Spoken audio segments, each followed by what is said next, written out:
we have to restart? No, we're good. I got thumbs up.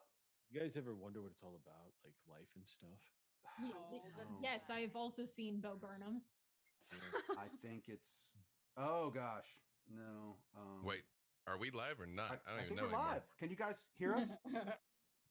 Yeah, it's Kevin. This is what we're Kevin's fault. actually like, chat. So I don't. Yeah. It says we're low volume. Your face is low volume. Well, damn. That's okay. Now we're good. All right, we were low volume, and now we're good. I'm going to take a drink. Chaos. First of all, thank you to Rogan27. We already have a fate point. Yay! That sounds like Rogan 27. It does, but that sounds about right. More than ever. Let's just start. Let's start from the beginning, shall we? I mean, that's usually where we should start. Okay. If we started in the middle, that would be really weird. Yeah. Hi. How do we start a story that has no beginning? Hello. How are you guys doing? Good. How are you doing, Jason? Good. I'm actually speaking to the audience right now. Oh, shit. Are we not your first audience, though? Think about it. And last. My first and last. And never always. The game today. My everything. That's you guys. But we're here to play Dungeons and Dragons today. I swear that's really what's going to happen. And this show is called the Gaxx Pack, and it is a show on the Gary Con Live channel, which is the channel that is associated with and tied in by and sponsored by Gary Con, the annual convention that honors Gary Gygax, the co-creator of Dungeons and Dragons and considered the father of role-playing games. And this is where we are. So welcome everybody. And this is our game. This is our weekly game. And let's introduce everybody, and then I'll get myself together. How about that? Okay. Oh, I think I'm together, but the mute thing kind of like threw me off, and now I'm hot. I mean, I guess you were hot to begin with. All right, well, that was the show today, everyone. Thank there you it is. For watching. You crit on the DM with tech problems. I'm aware it is the DM's sole weakness. Yeah. It is hot outside. You got him. So. Mm-hmm. Oh, y'all think it's hot? Oh gosh, yeah. Well, all right. Maybe it's not 120. That hot.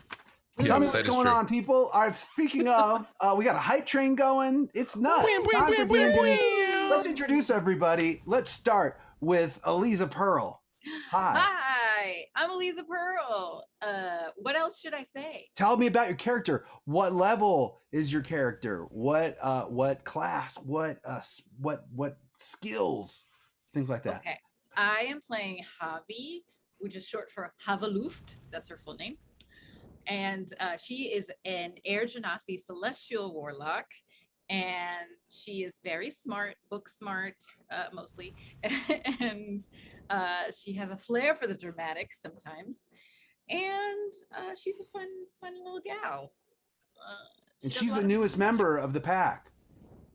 Yes. Pretty cool. Would you remind us what she looks like? She has rich purple skin and like a curly, loose, wavy bob of red hair at the ends, purple roots. I have a wig coming soon. I can't wait till it arrives. Nice.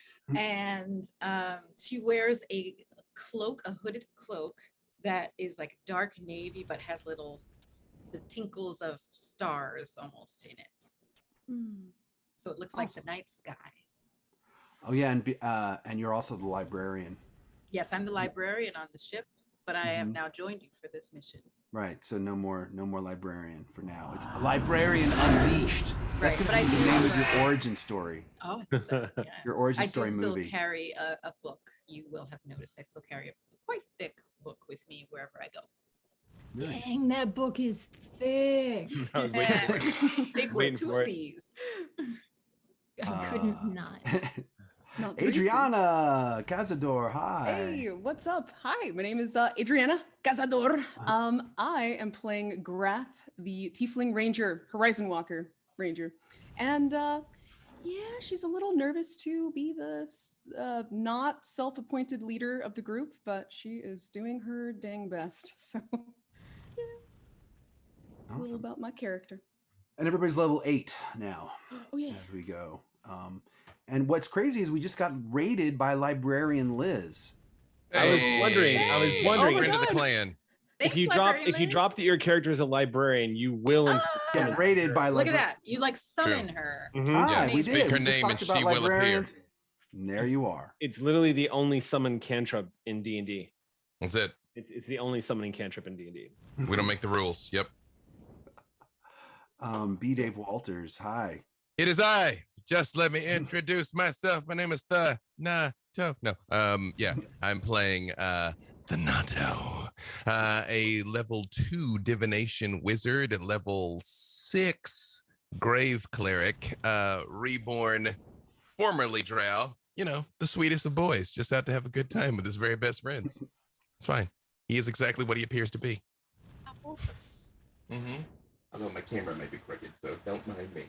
Okay. Eric C. Campbell. Yes, I am playing Leaf, the orc monk who is on the path of mercy, and also a cleric of Eldath, cleric of peace. So I punch and heal, and then after I've healed you, I heal you again, and then I punch you, and then I heal you. It's very confusing.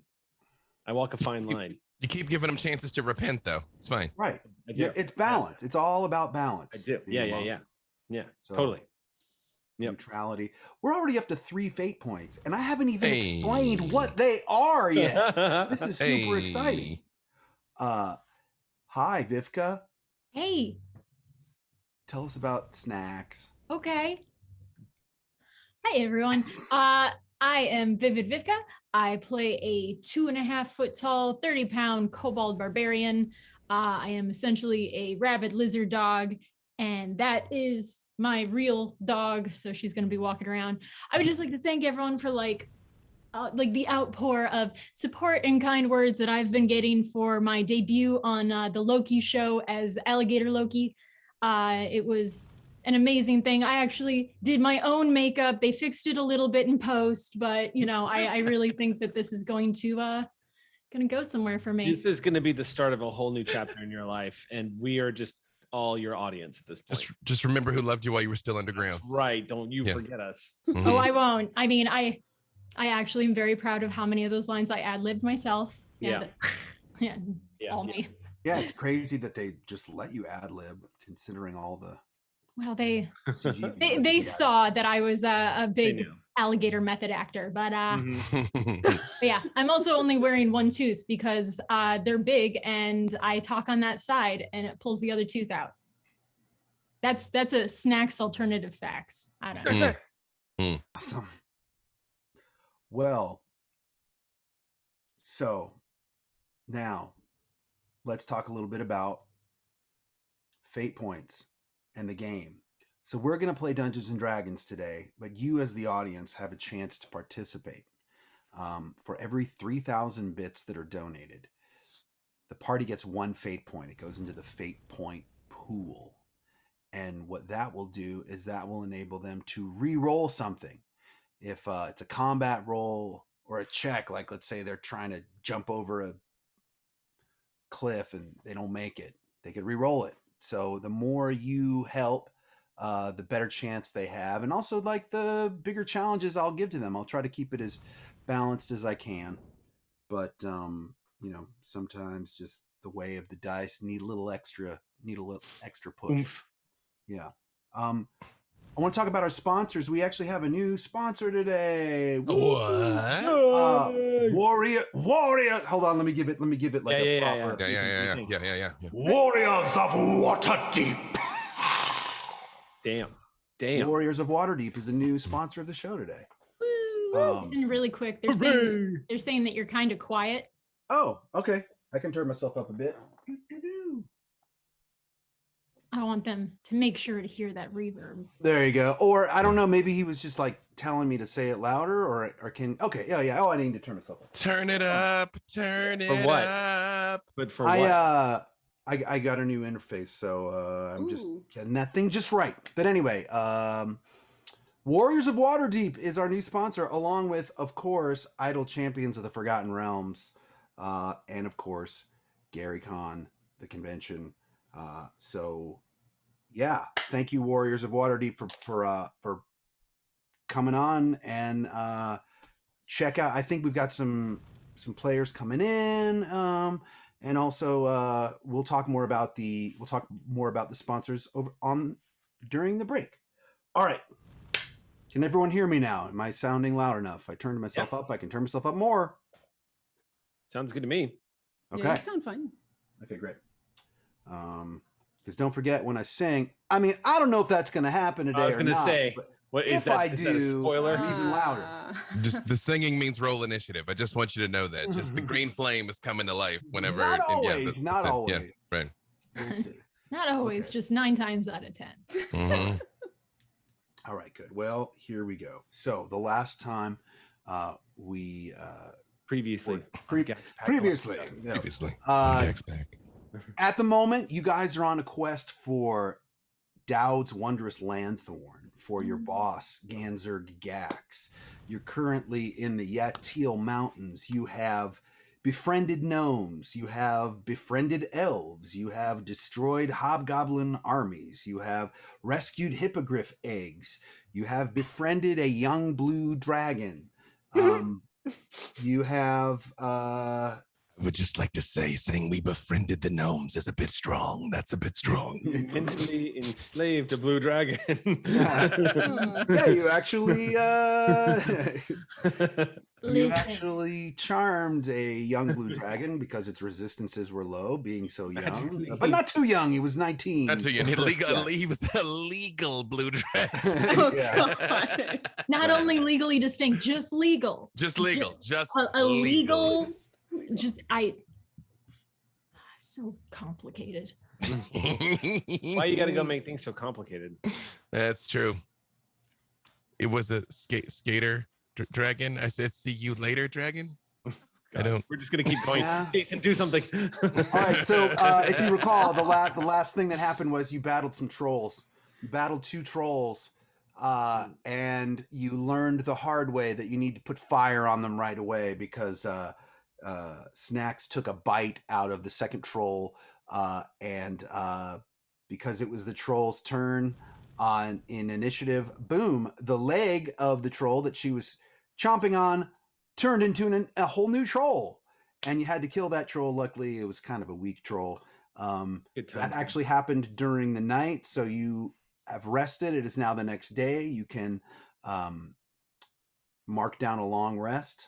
I see that you have taken your portents, B. Dave, and if Indeed, you my portents are 10 and 3 for the day. 10 and 3. Your okay. magic numbers are. Thought it sounded like bingo too. All right, so you are now just a few days away. You know where you're going. I can refresh you with that wilderness map just so you know where you are. Let me grab that for you. In true metagaming fashion, I have not even looked at the map. Oh my God. Just you end up where you're supposed to be. It's fine. I mean, is that metagaming or is that like It's the like opposite of metagaming? Really? I'm sorry, it's method acting, Hmm? much like I did in Loki.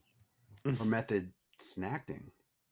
Because What? you have taken the actor feat. Oh boy. Wham, wham, Snackter. wham, wham, wham. Snackting. Oh God. Okay, so if you take a look at that map, the Gnome's Wilderness map, you will see that you are about halfway down that red line to H, where the Horn of Igwilv is. So it is the next morning. You are somewhat refreshed. You had quite a harrowing night, but you rested the rest of the time, and now are about to set off. You have your ponies. You still have 3 Goblin Companions, Plurk, Stirk, and Esmeralda, who are still with you, because in their eyes, hanging out with you is probably the coolest thing that they've ever done. And they would rather hang out with you than, well, most of the rest of their tribe was wiped out anyway by their traitorous leader who joined up with the orcs who were stealing the hippogriff eggs. So you've got these goblins with you. and it is now time to disembark or embark. I guess embark, disembark. Bark. Just yeah. We're it's just time to time to bark. just bark. It's time to bark. Bark. We can Mhm. just bark. Time to bork. Bork our As way long as we through don't this. bark burr. Oh, and I Mhm. realized I Whatever. sent that map just to No more bark burrs. Matt, our Mm. producer, so that It's- doesn't really help. I just thought you didn't want me to know. That's. I thought you were being spiteful because I Mhm. said that I haven't looked at it. You're like, you're not gonna. Yeah. There. Then you Yeah. don't get it. Yeah. Yeah. Now you can look at it. Just full Shakespearean. You know what you know, and I will say no more. Just go full Iago. Just be a villain. I could go Iago from Aladdin. Aladdin. Yeah. Oh, God. I like that bit. Yeah. Well, I guess as long as the rest of the night proceeds uneventfully, we move on. Yes. Hey, all right, yeah. Great. Let's pick up. We're super Yes. close. Quite ready to see what is at the end of this trail. I think at the end of the day we'll reach it. We've been thinking that for weeks now, so Very Next. you do realize all that we've endured so far is not the actual challenge, right? Like the actual thing that we've been sent to do hasn't even started yet. This has all been trying to get to where we can do the task. Right. Well, sometimes it's not about the destination. It's about the journey. Something. Oh. Yeah. Leaf just goes, remember that. yes.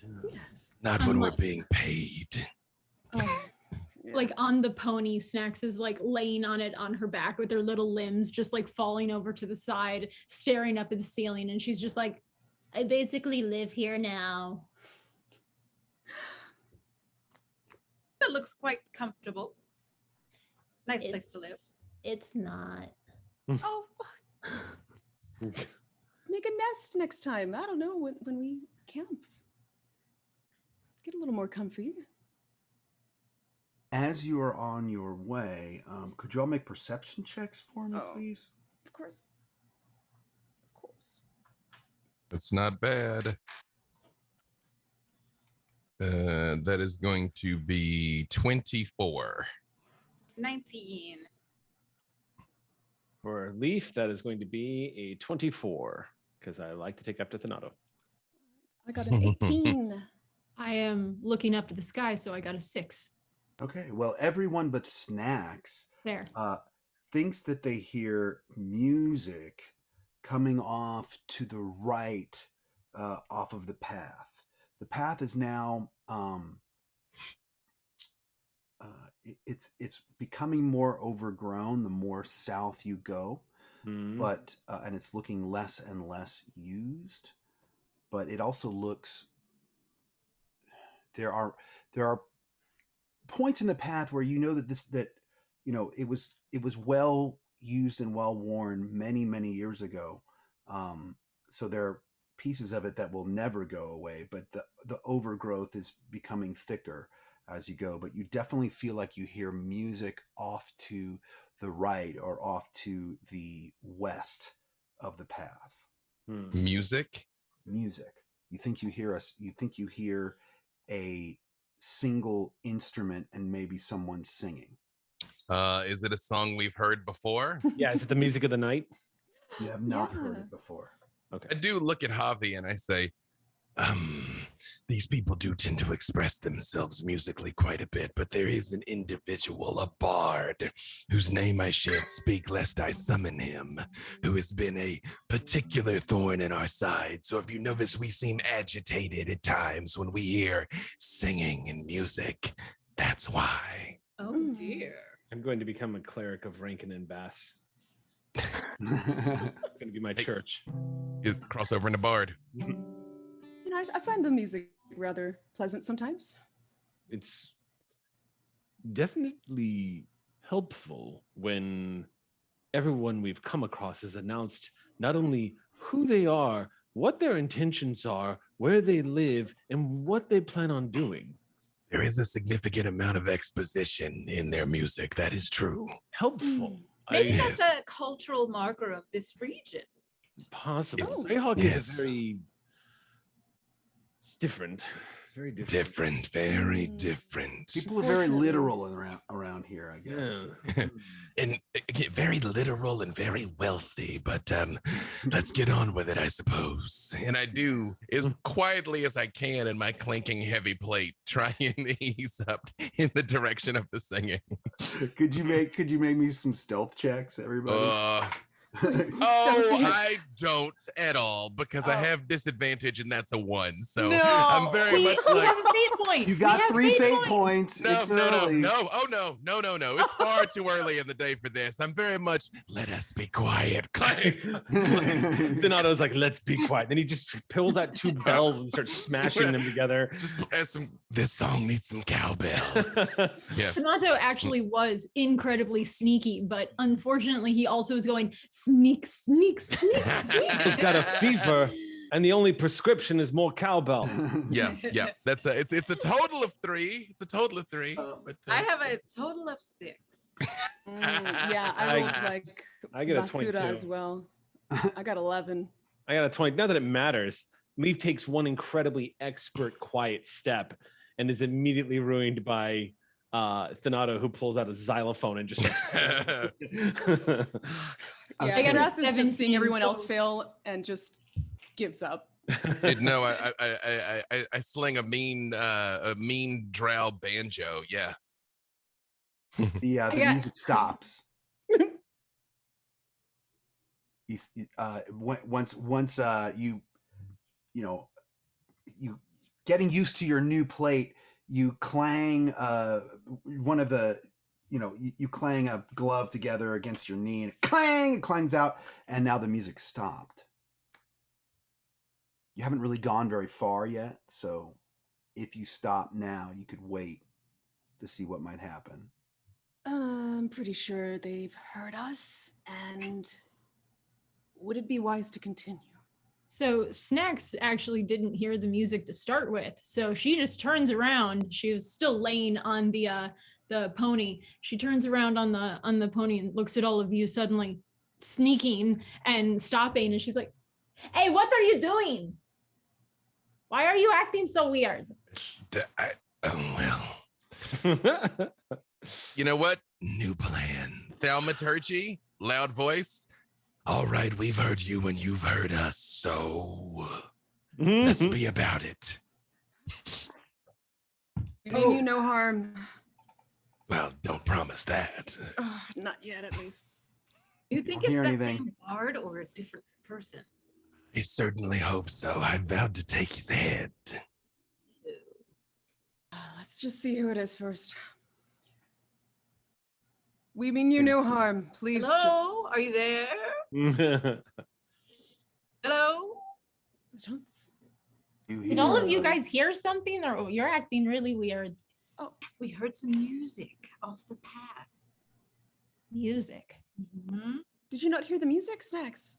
Oh no, I was picking some stuff out. I didn't really. I got some buildup in my ear holes. Oh, okay. Well, there was some music, and I think whoever was playing stopped because they heard us obviously approaching. Now what?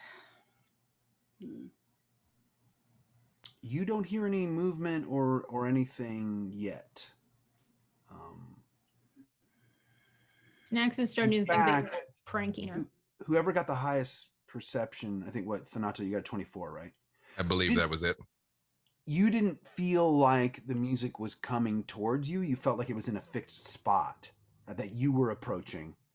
And therefore you just heard the music stop, but you don't hear anything else.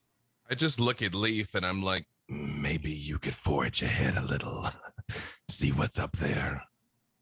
He nods. I can do that. Okay. I'll be right back. We'll be right behind you. He was never seen again. Leaf, I'll let you keep that 24 stealth that you rolled. So okay. And just to be clear, we did not get a long or short rest yet, right? Or did we get? No, you did. You got a long rest. Okay. Long rest. Let me just mark that. Very good. Okay, so yeah, gonna go ahead and move on up there then with that 24. Leaf just lowers his head and dashes off very quietly. The grass is thick here, and the trees and the bushes are sort of intermittently growing in this spot, and you see off into the distance, I don't know, about 300 feet away, a small shack made of wood on stilts, suspended Okay. up on. Because it's the D&D thing. Like anytime you come across a small house or shack, the first question should be, is it on chicken legs? And Yeah. I'm glad you clarified. I hope so. Because It Leaf is would not come on running back chicken like Han legs. Solo, just going, go, go. Or no, Indiana Jones just go. All right. Sorry. Continue. It's definitely not on chicken legs. Great. I'm happy to hear that. But it could be. It seems like it's been there for a really long time. Okay. The grass and brush sort of is overgrown on it, but sitting on the porch with a guitar, you see a lizard folk. Okay. You see some sort of lizard folk by himself. One of my favorite races in all of D&D, by the way, lizard folk. Dramatically underrated, badass race. Okay. They make stuff out of people, so They yes. Freaking awesome. This is not for the show, but yeah, I'm with you. This is like one of my first figures so I ever cool. got or ever painted. That's why it looks kind of crappy painted, but it's Awesome. my favorite little lizard man guy. It's so rad. I love lizard folk. Nice. Love lizard folk. They're so He looked just like my first boyfriend. all right. He's playing a music. It looks like he's got a stringed instrument. Is he okay? So is this, are we in like a deliverance situation? Is he playing a banjo? Right? Is this Not Sling playing Blade? banjo. Is Are this the lizard strings Sling made Blade? out of are the strings made out of skin? You cannot tell from 300 feet away. Good. I'll get a little closer. I'll What sneak kind in. of person? Can we tell what kind of person they are? Like race? Or... It's a lizard folk. Oh, lizard folk, Oh, lizard it's person. oh, right. Sorry. Yeah. What's the lizard folk wearing? He is wearing kind of old sort of peasant clothing. Interesting. Looks like it's seen better days. I mean, you're still kind of far away, so you're not sure, but Sure. I'm definitely gonna creep closer. I'm pretty confident in my skill and my role. So Leaf is gonna dare himself getting a bit closer then. right. After a bit, he doesn't notice you and starts to play his song again. Okay. I listen.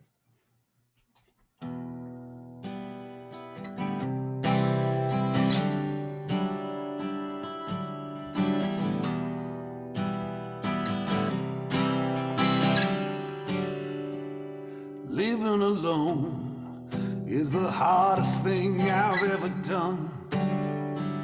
But living alone is the only thing I've ever known. If you pass me by, you better look me in the eye, or I'll just turn you to stone.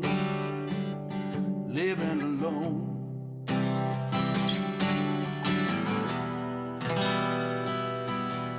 When I was a young man, I saw the treasure was more to me than any heart could measure. I explored every cabin and cave I could find, but it still wasn't mine. And now I'm just living alone. Living alone. I have a question. When is the Gaxx Pack soundtrack coming out on iTunes? Yeah. Because I would like to buy it, please. I have chills. Yeah, that was I would really like to good. know. I would like to know. I can roll saving throw if you want, or whatever. When he's done singing, yeah, I'll make my way back at this point. I'm making my way back. Oh, real quick though, before I do head back though, banking off of what Eliza was getting at, do I see essentially just looking for? There's no nefarious paraphernalia around the shack, like human skulls mounted on a trophy case or anything like anything that would denote that perhaps I am future food or something like that. Anything like that? Not as far as you can tell, no. Okay, No. Leaf is going to head back, and we can just do like a the Star Wars swipe, and I'm standing in front of the group, just telling them what I saw and heard. And Leaf wraps up going, he's incredible. Like he's got lizard folk's got a good voice. I'm just seems pretty lonely. Did catch the part about turning to stone though. Leaf pulls at his beard a little bit and says, not sure if he's being metaphorical, poetic, or literal, but lizard folk aren't known to do that. That part did waft through the trees, yes. Wait, this lizard folk can turn people to stone? I mentioned something about that. Yes, he might have been metaphorical, but again, as we've expressed, they've been fairly literal up until now. So you've come across a lizard folk living alone. Living alone, yeah. Were we not just warned by the not so brave elves that there was a hermit out in the wilderness? Just a few days ago, right? Was that it we should yesterday? avoid, yes. Yes. Well, That's right. Perhaps we should attempt to steer clear then. I don't know if did he tell you to avoid him? Yeah, they super told us don't mess with the Or with that the he hermit. was like, yeah. Avoid he the was hermit. like, Yeah. could be dangerous or something. I mean, the fact that you just asked us that causes me concern I can go. because they were very clear on do not talk to that hermit. And we were being like, oh, we're totally gonna. But now I'm like, I think Jason's just a fan of the characters. Maybe like he was really in character as the elves. Like, Dude, "Stay away." who hasn't been that DM? Who hasn't been the DM that's created a badass NPC you dying for the party to interact with, and they're like, see ya. And you're like, Yeah, I'd say. I mean, I know that the Oh no! I was just gonna say, Leaf was just gonna offer. The elves did tell us that, but if he's a lizard folk, it's entirely possible that the elves have already made up their mind about the kind of person that this lizard folk is. Precisely. They didn't seem too keen on telling us a lot of information, anyways. So I say we find out about this lizard folk for ourselves. But what do you all think? I don't want to lead us into danger if nobody else is feeling it. Leaf shrugs and says, every time we've thought we had a bad idea, it always ended up being okay in the end. I mean, we also don't know if like he's like the hermit. Maybe he's a hermit. Maybe not, the one. Good point. I hit thaumaturgy again and I say, would you rather be left alone, friend? Or are you entertaining guests? That's the 3 stealth roll right there. Okay, I guess we're just gonna announce our presence. Donato, let's just. We're far past having announced our we presence. already did. Leaf I mean, covers our his intention, I ears. guess. Just like Maybe he would have wanted us to leave or something, but Well, now we'll find out for certain. fine. All right. I mean, your methods are dangerous, but they are efficient, Donato. He yells back. Well, I haven't had guests in a long time, but come on up if you want. I'm gonna yell, are you going to turn us to stone? That depends on you. We've never thought about just asking, are you going to do something terrible? Terrible things keep happening and we've never just checked first. You are brilliant, Abby. I am a scholar. I ask lots of questions. If it depends on us, could you like give us the clarification of what you wouldn't want that would cause a stoning so we know not to do that? Tell us your boundaries so we can respect them. You're Yeah, known let's to just be- go over consent rules. We're known I'm to just be picturing quite this- vexing. I'm picturing everyone just breathlessly shouting all of this. I know, I'm picturing that there's like a big bush and we're standing on one side of it and he's on the other and we're just yelling over the bush. Like, all right. Yeah. How about you don't attack me and I won't attack you? Equitable to me. That sounds fair to me. Although, when I look at the group and I'm like, when we approach, we should spread out just in case. I agree. Let's just approach with caution. All right. If you spread out, though, I'll know you're trying to attack me. I love it. Or maybe we're trying to spread out so you can't attack all of us at once with your stone rays. This Yeah. is. I take it back. This is. I now worship at the Church of Mel Brooks. Yeah. Just say, we'll spread out, but we'll keep our hands where you can see them. How about that? Well, that's fine. And I do, sword in the holster. Just, I guess my shield is always kind of on my arm, but the hands up and kind of walk towards the guy. Yeah. So I after don't know. I don't know how far we actually were away with my supreme stealth skill, but after Thanato comes out with his shield on him and everything, I just walk out of the bush, like right behind him, just like, hey. Like, I just, I kind of What look do you- incredulously at Javi and Leaf as we approach, though, like, because both of them don't need weapons to harm. So it's like, Yeah. What do you have your goblin henchmen do? stay with Javi. Okay. Well, come on a little closer. It's all right. You can see my hands too, and he holds up his lizard hands. I'll take. Leaf is going to take point on this if that's okay with y'all. Like, I won't. I mean, as far as I'm concerned, Grath is still party leader here. But if you want me to, like, I'm gonna present myself first. The reason being is, being a cleric of peace, I have access to sanctuary. So if he wants to start some crap, then that even is the more reason. Yeah. most reasonable thing to do. Go ahead, Leaf. Approach him first if you'd like. So Leaf will approach and offer a warm grin. Leaf, as a full-blooded orc, has learned that most people who are not orcs interpret an orc smiling at you as something as hostile. So he's going to just come up with a warm grin and put his hands to his chest, and he gives a very respectful bow and says, "Greetings." Well, hello. You sure are a motley crew. That is very true. My name is Leaf. These are my companions. This is, and then he just goes down the row and says, "This is Grath, Thanato, Snacks, and our newest acquaintance and friend, Javi. We are traveling through these." Wait.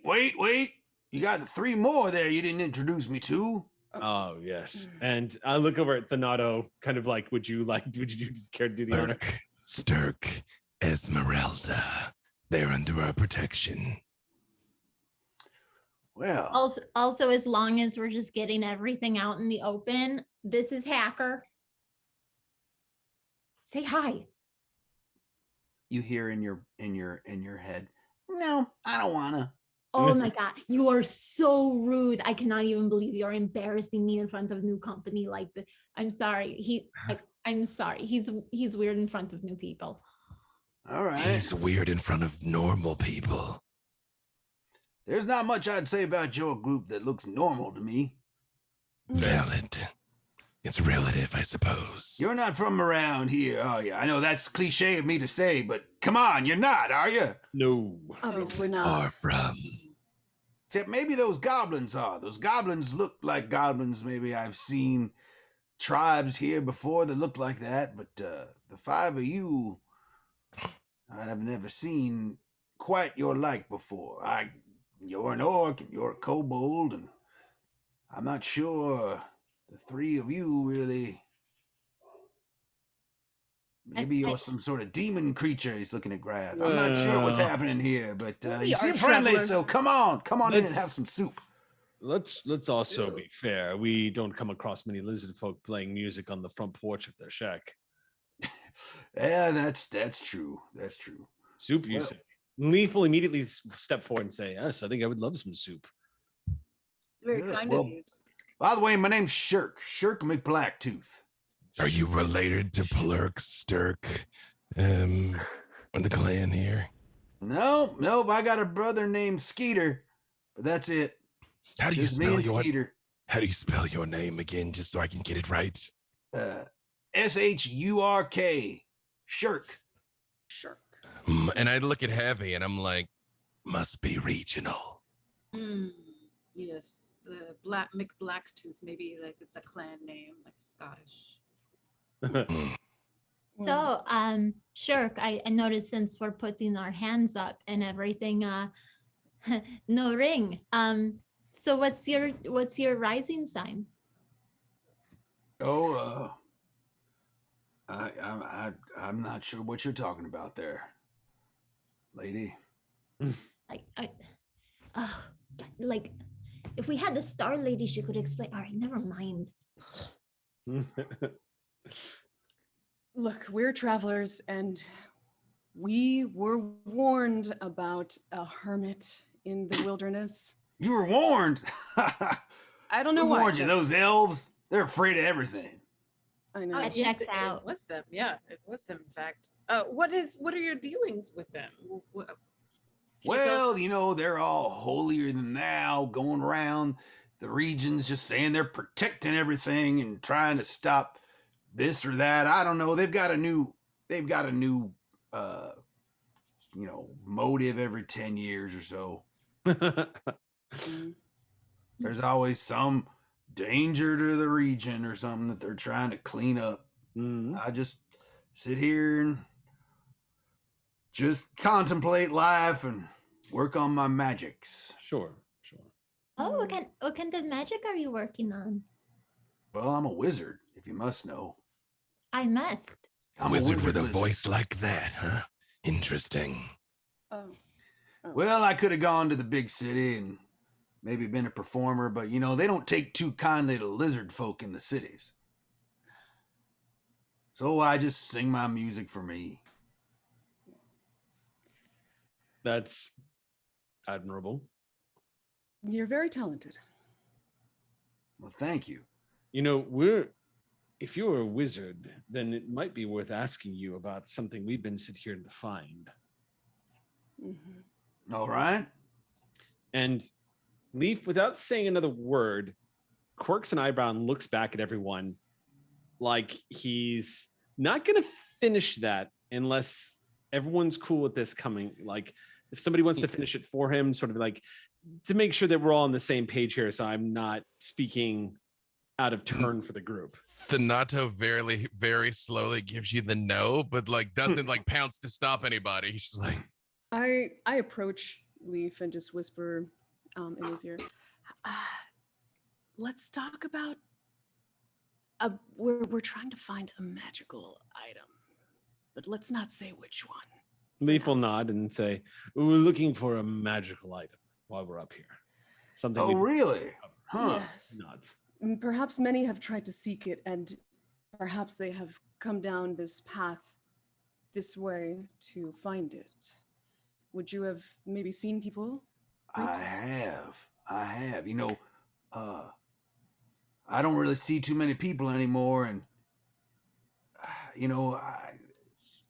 it's good to see folk here, and I'm glad to host you. But you don't have anything maybe to trade, would you? Leaf says, "I'm sure I do. You don't. Are you looking for just trade, or is money good?" Well, money doesn't do me too good out here. I thought so as much. Looking for equipment or maybe like a new cloak. I've been wanting a new cloak for the longest time. Let me see if I have a cloak. Let's see. Actually, yeah, I do have a cloak. Wait. Because remember, Leaf has been carried around a cloak that he's been using to sort of. That's right. So Leaf will unclasp his cloak and immediately just take it off and fold it up and say, No, it's so slimming on you. It's really good color for you. "Oh, I don't." and I do hold a hand up and say, in exchange for what? Friend, this finely crafted, outlander tailored cloak that has seen many worlds and planes of existence in exchange for... But I got some still information in for like you. new condition. I got some information for you from a lone survivor from the mountain down south. Mm. And you'll give it to us in exchange for a cloak. For a cloak!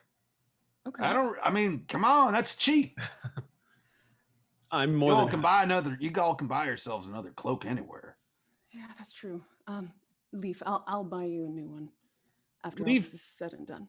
Leaf smiles and says, "No, I don't mind. I really don't. Thank you." Okay. And I'll so- take it. I'll use it in the nest. Okay, I'll buy you one then, Snacks. Okay, I'm gonna buy you something too. All right. Eh, gift exchange of sorts. Okay. We'll buy you a new, finely tailored outfit if you will give us what we need to get out of these mountains. Yeah. Donato's losing it. Just Yeah, we've been here like 2.5 weeks. take all the clothes. Take these clothes. Just take the clothes. Yes, let's go. I'm looking forward to the horrific underground dungeon that is inevitably waiting for us. I will Okay. kidnap a tailor for you. Just tell us what Yeah, happened. literally. Yes. Donato has a point. We should probably hasten our pace, everybody. Please accept this cloak graciously, and we would like to know a little more information about this. You know what, though? You know what? You're right. Money would help me a little bit because if other people like you came by at another time, I could trade money with them. Or maybe like a jewel or something or anything else. I'll tell you what. You take the cloak now, you tell us the information, and then we'll give you money and gems. I have no sense of how much anything is worth. I will give you a ton. Well, all right. Well, listen. You know, that mountain you're heading to, because this road ends at that mountain. They say the lost caverns of Sajthank are right south of that peak. And there's a narrow track that goes right to the caverns. Because when Igville was ruled hundreds of years ago, this road was like a major road.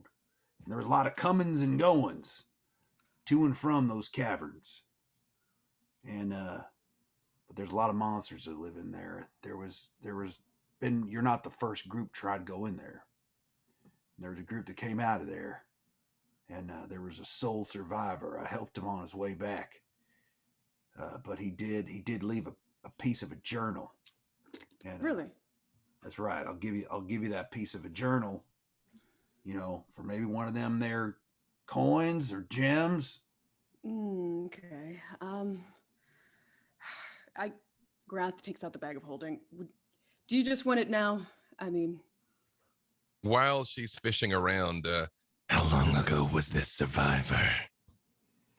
A couple years ago now. Every Did you few catch- years, people try to go down in there, and just never really works out for them. Most I see never come back. No offense, but I did this one time. This one sole human made it out. Yes, please. Grath strides over and drops the gems in our lizard folk friend's hand and just asks, did they leave a name or any other information? Well, here, you can read it for yourself. And he hands you the note, and that is what is written on it. If one of you would like to read it for the audience. Not it. see. I'll do it. Okay. The small cave was the secret. For and back, hidden by. It looks like the text is a little bit blurred here. And we descended. There was no certain path, so we. And this is told of above, for it is where Yame and Brelid met their end. Oh, great. Our persistence paid. The right way was beyond and narrow, so I can't really read the rest of this. Urn lies straight past. I can't see what this is. The span swiftly to plunge to the doom where the what? Oh, good gods! Wait. They were right. It is more dismal here than above. Only the two of us. Something. We pray that the lucky is true. For now, we're going to attempt entry of no help. I managed to escape. Why did we? Oh, goodness. It's just so smudged beyond reading in some parts. And I hand the paper to everybody else. The last word says beautiful. Oh. I'm never going to go there. I'll tell you that. Beautiful. Well, it sounds like you were at least right about the dungeon part. He looks over at Thanato. Fails. Then Okay, well, it sounds like there's a cave, and we need to find some sort of, entrance to this cave where we descend. So we gave this guy a cloak and a ton of jewels, and we got a note that's half in wingdings. The note. It could be worse, Schnacks. He could have turned us to stone or something, and taken everything instead. Oh, I like Note's it. useful though. Just had. This I is mean, that's what I got. Well, it says the right way was beyond and narrow, so if we're gonna come across a choice, we must find the path that's, or I don't know, the right path or the right way. I don't know what it's saying here. Correct or literally to the right instead of left. Oh gods. That's for you adventurers to figure out. Javi, would you like to decode this a little bit? I'm You're the expert. trying. Is there anything I can roll to see if I can decipher what some of this stuff means, like piece together or guess what's in between? Correctly guess what's in between. that's missing? Oh yeah, this would be ideal for our The our scholar. librarian to work out. Right. Yeah. No, what you see is what you see. You're not gonna be able to determine what the smudges were. Sorry to say. Well, okay, let's start at the beginning. So the small cave was the secret fort and back hidden by something. And we descended. So I'm guessing the entrance to the small cave is in the back and it's hidden by something's obscuring it. And then you have to go down into it. Mm-hmm. Sounds about right, I guess. Leaf shrugs. Just we'll take your word for it. Grath looks up and sees the passing of the day and just says, turns to the group. Maybe we can just figure this as we go along. I mean, how do you all feel about this? Sure, we'll figure it out when we get there. Yeah. I feel like once we're in the cave and we find the entrance, it'll all make sense. Hopefully. In general, we're just still going. This gives us a ever so slightly better idea, kind of. Okay. Yeah, we already knew that it was going to be hidden and terrible, so at least we've gotten that confirmed. It's not that people aren't returning because what they find down there is so great they never want to leave. Wouldn't that be a welcome change of pace, by the way? Beautiful. The last word is beautiful. All right, man. Yeah, hey, it said beautiful. Maybe they all just want to just live down there. Who knows? I'm sure that's exactly what happened. Yes, let us hope. There's only one way to find out, though, so. Shall we continue? Yes, let us be on our way. Anything else that You all can stay here for the night if you like, too. I mean, how long did we travel till we got here? I thought we just had a long rest. How far along was this? You probably could travel 3 more hexes if you want. So one more day. I think we'll be on our way, friend. All right. Well, although, and I reach in and I pull out one of the electrum pieces. Mm-hmm. One last request. If anyone ever comes in our footsteps, we were never here. And I hand him the coin.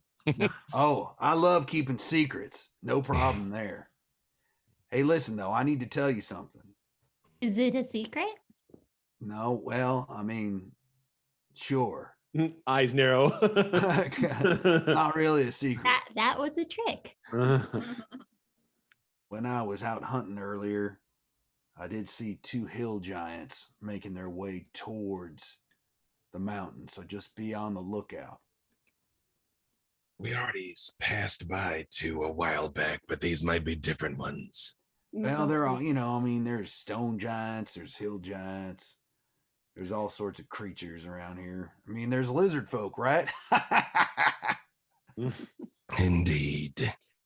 Well, thank you for that additional information. It is very appreciated, but we must be on our way. All right. You want some soup on your way out? Actually, yeah. Yes, that's pass. What kind? I have dietary restrictions. Oh, it's turtle soup. Ooh, that actually works. Yes, please. I'll have some as well. All right. None for me, thanks. It wasn't an endangered turtle, I right? I super feel as a player now that the turtles have been introduced to D&D 5e, I get Oh, super no. nervous anytime it offers me like. I mean, lizard folk would not hesitate, but that's Nope. neither here nor there. Yep. Yeah. All right. He ladles off some to you, like some bowls. Oh, you know what? Leaf can't have any Why is that? because Leaf is a monk. Oh, yeah. It's made out of turtles. Can't have any. Are you a vegetarian or you can't eat sentience? He is a monk of the Way of Mercy. So he's kind of modeled after the Zen Buddhist monks. So he politely declines. That is very noble. I will take his. I do have some greens if you like, some lettuce That he will happily take. back here. So he gives you some leaves that some leaves for Leaf. Mhm. Yep, he'll take some. And he takes a bite of one first, just so that you know. Does he Okay. bite everyone that he hands to him? Does No, he just- get any that he is not bitten? Here is a half-eaten salad. That's a good idea, though. I should do that next time. So, Yeah, no, I'll thank him for his hospitality and enjoy myself some grains. all right. And as we leave, If you run into my brother Skeeter, tell him I want my wand back. your brother's also a spellcaster. He is, but I'm more powerful than he is. Does He your didn't brother study too hard? your brother as polite as you are? Yeah, he likes to. I excelled in music on the side, and he excelled in poetry. So, if you see him, he may spout a few words to some of his rhymes. I immediately shoot a glance over at Thanato, and then Leaf will say, "We'll make sure he survives that encounter." Well, all right. I mean, obviously, I live alone, so I haven't seen him in a long time, but he does still have my wand, and I want it back. I'm just checking. When you say brother, like adopted or also lizard folk? No, he's lizard folk. He looks a lot like me. Important distinction. Okay, thank you. Is he also what one might refer to as a hermit? No, I mean, he tends to interact with people more than me. I wouldn't necessarily say he's a hermit, but he hasn't come over here in a long time. I don't know what he's been up to. I think just to be sure, you should tell us something about you that only you and Skeeter would know. So that way, when we do see him, we can tell him that thing, and that way he knows that we actually saw you. Beyond you stole your brother's wand. Well, yeah, because like everyone can have a wand. Everybody I steals mean, that's one. not enough. No, give me a fact. I like facts. Tell me about you. Well, as you could probably detect from my song, my favorite spell is flesh to stone. He probably knows that. You can tell him that. And how about this? I'll write you a note to give to him if you see him. All right? Yeah, He goes, okay. Grabs some parchment, writes down a note, rolls it up, hands it to you. I immediately hand it to Javi. I should not be trusted with this at all. And I tuck it away into my cloak. So if you ever see Skeeter McBlacktooth, hand him that note. But also tell him I want my wand back. Will do. Noted. All right. All right, team, let's go. Yes, let's. Saddle up. All right. Have fun. Just remember, only one I've ever known has come out of there alive. And by the way, he was He was a little shaken up. Let's just put it that way. Duly noted. Well, it was just one of him, I guess, and there's 5 of us. We should Oh, be no, okay. no, no. One came out. We don't know the size of the army that went in. Oh yeah. Oh, okay. Never mind. Oh, it actually sounds very dangerous. Okay, well, let's go. I'm pretty sure there were more than just him. He was the last one in. He was the last one out, but I don't think he was the first one in. You know what I'm saying? Yeah, you're right. It does say in the poem or the journal entry here. Well, let's go then. Let's find out. All right. All right. So you guys head on your way, uneventful, back to the road or the path, uneventful for the rest of the day, and it is now time to make camp. Okay. As soon as we are out of earshot of the lizard folk, I turn to Javi and I'm like, So, like, when we find Skeeter, do you want the wand, or should we sell it, or which one would you use it? Well, that is a good question because I was wondering, I had the thought when he said this to us, does he want us to bring the wand back to him from his brother, or does he want us to just tell his brother, go take that wand back to your brother? Right? It's all ridiculous. Either way, we're getting the wand, but it's I mean realistic expectations here, right? Right. I mean, we could just give the message to the brother. And honestly, if we give the message to the brother and then we take the wand, that's still in the brother because he shouldn't have stolen the wand in the first place. It's all on him. Fate travels backwards. I see what you're getting at. So you want a wand? I think you want a wand. It sounds like I Snacks wants a wand. I mean, it is basically a stick. Yeah, stick. All right. Well, So it we're is time to making make camp camp. off- Is that, we're making camp off the trail, by the way, a little deeper into the woods in a very, like, I make sure to scout out like a small thicket of like saplings, so it gives us a lot of cover, just in case, knock on wood, there's Sure. things in the woods. And maybe we can mask our scent early on Mm-hmm. before anyone sees us. okay. According to your calculations on the map, you think that if you ride at a pretty brisk pace tomorrow, you could make it to the mountain by the end of the day. Okay. So Then So if we push on through. tell me your camping, your watch. I mean, again, I take all the watches. If somebody wants to hang out with me, that's fine. But otherwise, Yeah. same as every night, Pinky. Yeah. Yep. is it everyone? Same Oh, as every night. Can you make me a perception check, Donato? That is a natural 20, so a 26. Wow. Okay. Radar's on.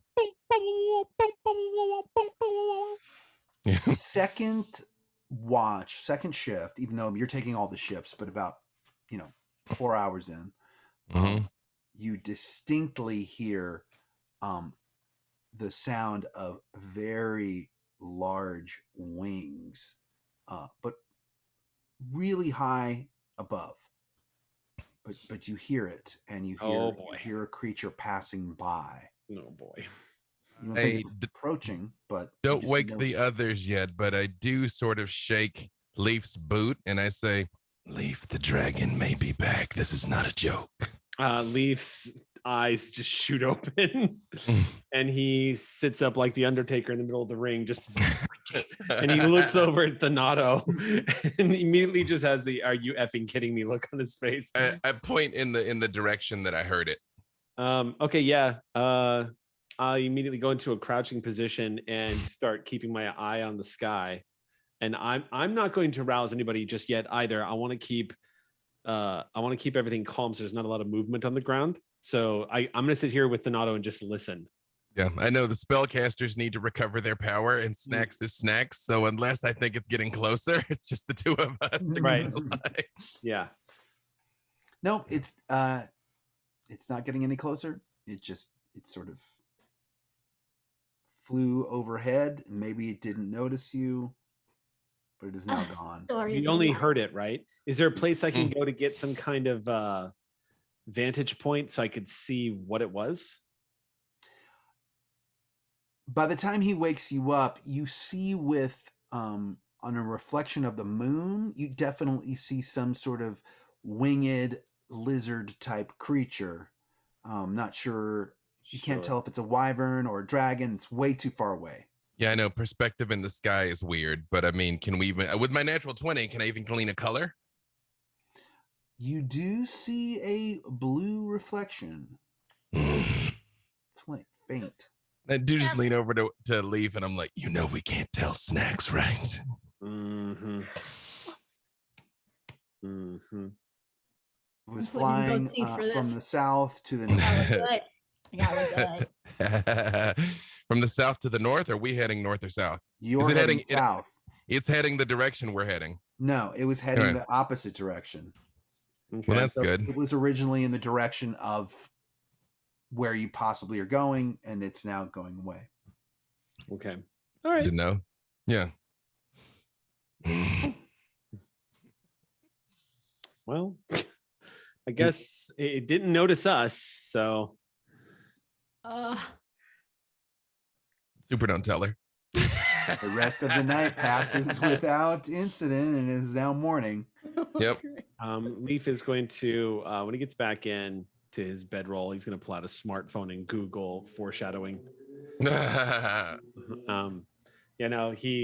nods to Thanato and just kind of says, okay. And leaves it at that, and he goes and slips back into the bedroll and glances at Leaf before, or at Snacks before Leaf closes his eyes. She's like, yeah, leaves it at that. Mm-hmm. Right, it is now the next morning. The sun is breaking over the mountaintops. Okay. Next wakes up and is just like, oh, it's so weird. I had this really upsetting dream that I'm always going to be alone. Now. Leaf is going to move over to Grath, and as we're packing up, he gets right next to her ear and says, "Blue dragon flew overhead last night." And whispers that to her. Please let me roll, please. Okay, yeah, roll and see if you heard. Perception? Mm-hmm. Can I make a case that it should be at disadvantage since I was right next to her ear and whispering it to her? I mean, I'll accept it. Absolutely. Well, either We that do have big or points. how about this? Let's do a deception roll from Leaf versus perception roll from Snacks, and tell me what you both get. Okay, I'll use my first roll, which was worse. Yeah, I don't have proficiency in whispering in people's ears, so this is going to be a +0. Oh, so you're a spitty whisperer? I roll a 3. So apparently I lean over to Grath and go, "Last night, a blue dragon flew over Don't Tell Snacks." I rolled a 10. I was like, it's a 50-50 shot. Oh boy. Okay, so Snacks kind of like she's like packing her bag and very slowly is like, but I mean, technically that should have been you're right, it should have been a stealth roll, but I think it's funnier that she heard it. So she heard it. Oh. Mm-hmm. Well, I guess we should probably let everybody be aware of the situation, Heavy and Snacks included. The Notto knows? Yeah. What? That was the one that woke me up. Yeah.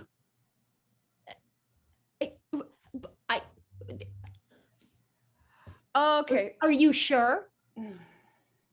Yeah, actually, how sure of this are you both? Definite. I don't know that it was the same one, but it was one. Okay. Well, I'm just letting you know that if you had woken me up, I could have been sure, because I actually have very good eyesight, and I could have looked and, maybe seeing what he was up to. Like, he hasn't really called my number. Like, I gave it to him, it's 4, and like nothing's happened. And I'm just, he's probably busy. Now, Snacks, you should be aware, my friend, that dragon was enchanted. The next time it comes across us, he's going to be very upset that he was enchanted. Maybe not. Honestly, Leaf, I totally thought that he was enchanting too. I couldn't even believe it. I was just like all aflutter. Going to be very difficult. Same. I have a couple of questions. Number one, what's the deal with this blue dragon? And number 2, He's taken. No, that's not the kind of question I was asking, but okay. And number 2, who enchanted the blue dragon? Well, I mean, that's kind of up for debate. I mean, like, It was Karina. Oh, okay. And what happened? Can you give me like the Cliff's Notes version of what happened with this blue Blue dragon landed, juvenile, execution, charm, departed. legal adult, not legal adult, and It did help us with the problem with an orc encampment, though. That was also true, yes. and he's a lightning dragon, so like there were some sparks, and there was some eye contact, and I feel like it could be my rom-com. Either way, we should probably try and be underground by the time the sun sets today. We're going to have to try to avoid any sort of dragons. Hopefully before we get into the cave of no return. How does that sound? That's just good life advice. Avoid dragons. Yeah, totally. I would definitely avoid any dragon that I see. That feels right. Yeah. Just avoid the not good dragons. I mean, we should just avoid them all just in case. Can we go now? Let's go. Yes. All right. Pack up camp. But we need to travel a little bit more carefully in case we come across those mountain trolls or cave trolls or rock trolls, whatever. Hill giants. Yeah. Oh, God. I keep losing track of them. We fought so many things in these godforsaken mountains. All right, so you're going to start heading off. Before we leave, Snacks is going to take up the rear, and she has taken a big stick and dragged into the ground high dragon XOX Snacks with like a big heart, except it's all scribbles and some kind of like stick figures and some scratchings, a questionable drawing on the side. What kind of questionable drawing? No. Okay. Fair enough. Okay. I'll text it to you. I think I know what it might be. It's okay. All right. Well, as you head off, you make a good pace for most of the day. And as the sun is setting, you see ahead of you the horn of Igwilv off in the distance. And you can show that to, if you can see that there.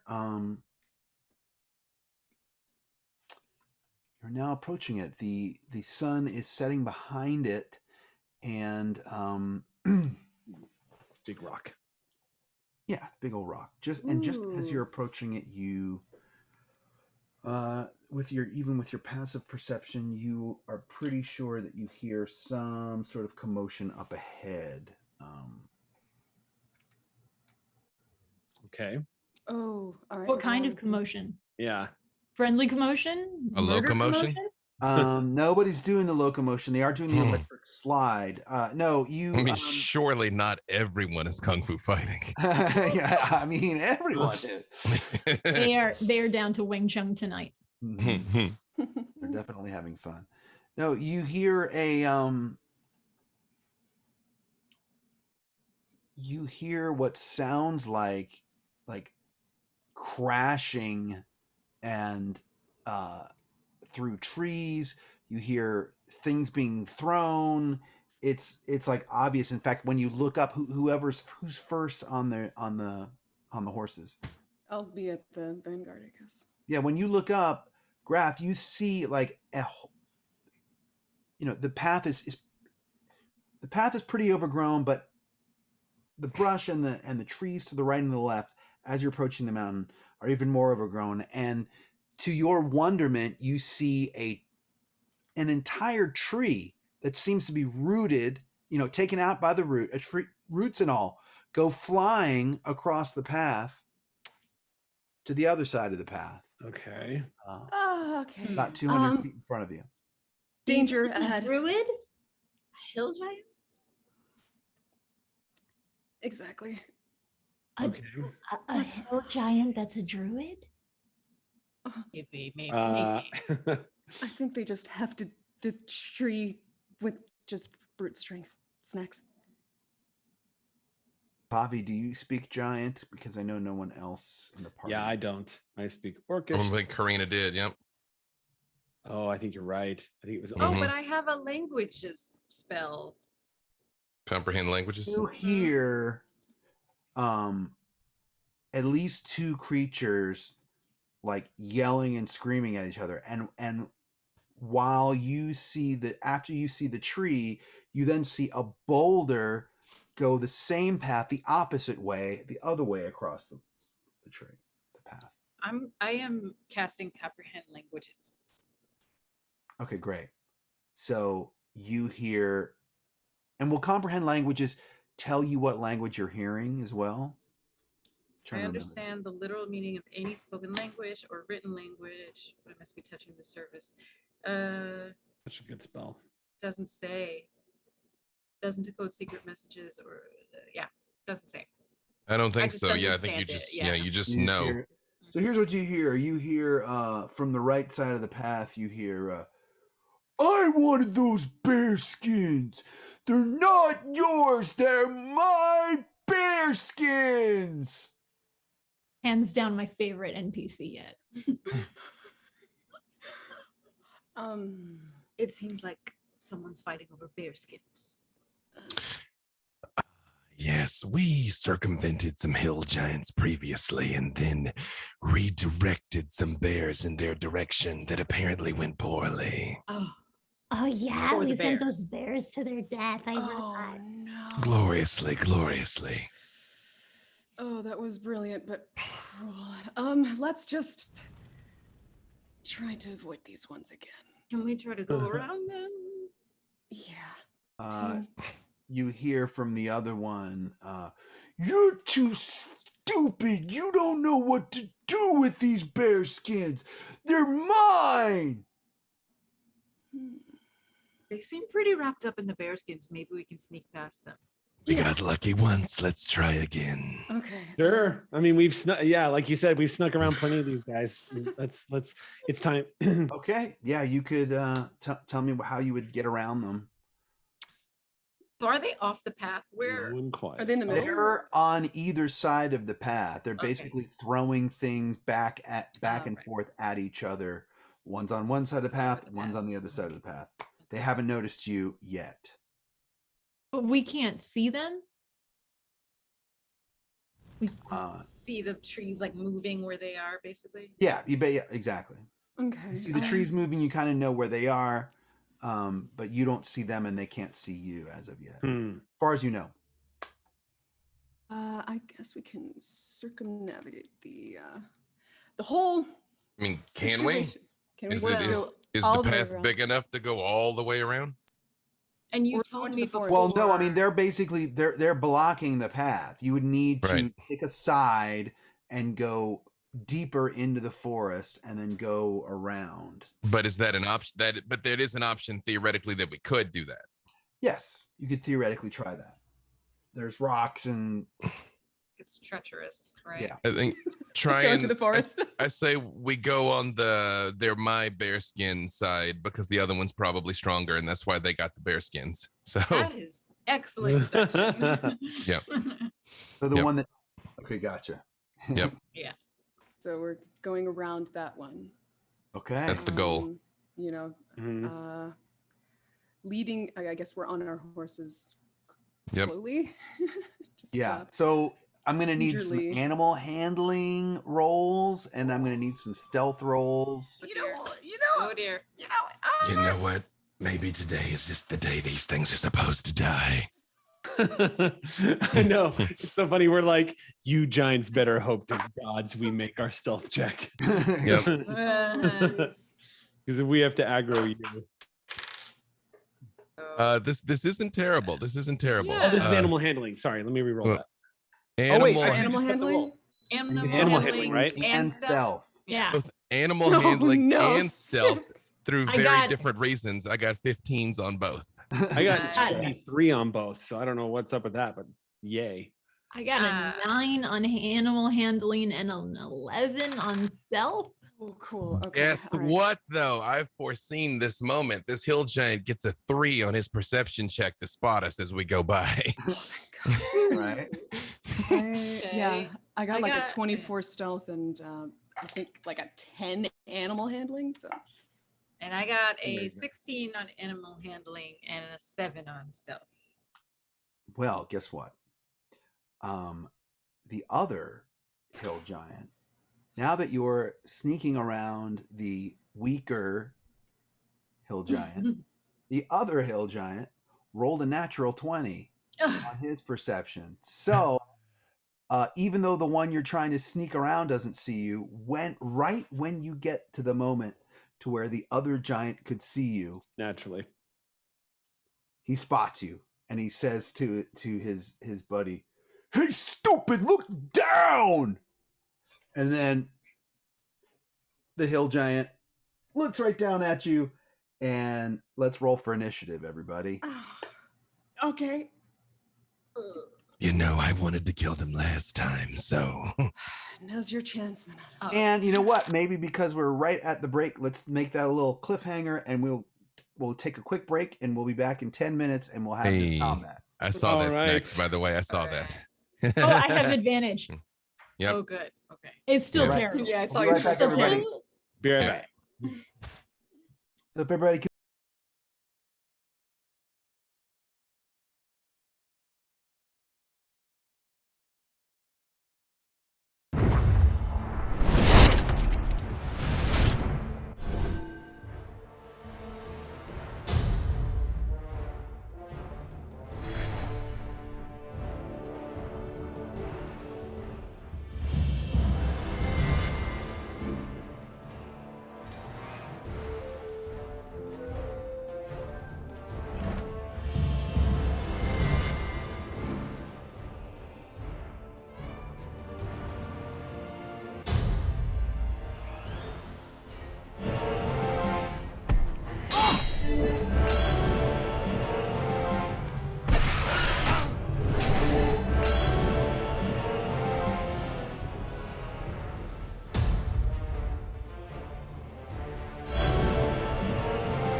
Hello, I'm Benwin Bronzebottom. celebrity dwarf, and video game enthusiast, and this is my sidekick, Crowy. Hello. Quiet, you. I'm here to tell everyone about Untitled Champions of the Forgotten Realms. It's a Dungeons & Dragons-based strategy game from Codename Entertainment. It's a management game with an emphasis on formation strategy, where you assemble parties of legendary heroes and send them on adventures through the Forgotten Realms. Heroes? Crowy, don't you mean champions? Players unlock legendary champions of the Forgotten Realms, like Dritz Duerden and the Companions of the Hall, Farida and Havilar from the Brimstone Angels saga, and many more. Assemble the best adventuring party possible based on your formation options, champion abilities, and the obstacles and enemies you face. Or just smash your mouse button repeatedly like I do and hope for the best. Each champion has an incredible array of skills and items to let you customize your style and play even further. Farther. Farther means more distant, further is figurative. Well, I meant more distant, but figuratively. That's forther. Well, customize your style even further, because Untitled Champions of the Forgotten Realms is available on all your favorite gaming platforms. Steam for PC and Mac, Web, Epic Game Store, PlayStation 4 and 5, Xbox One, Xbox Series X, Nintendo Switch, iOS tablets, and Android devices. Well, let me know when it comes to the BlackBerry. I'm not giving up that phone. It's the only keyboard I can use. I hear it's coming to the smart fridge next spring.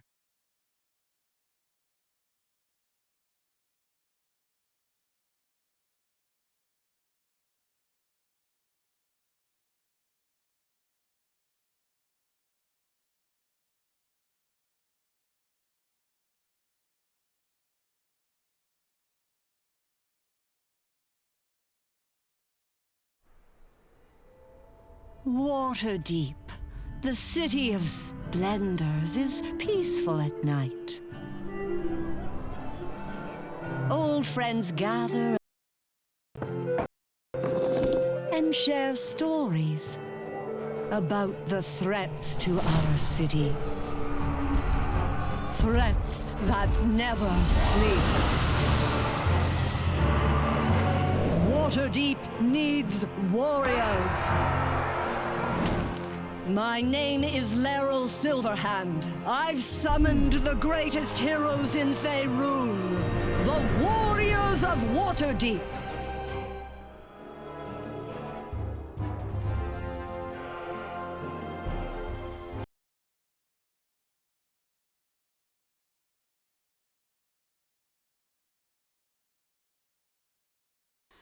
So Krull is not your average turtle.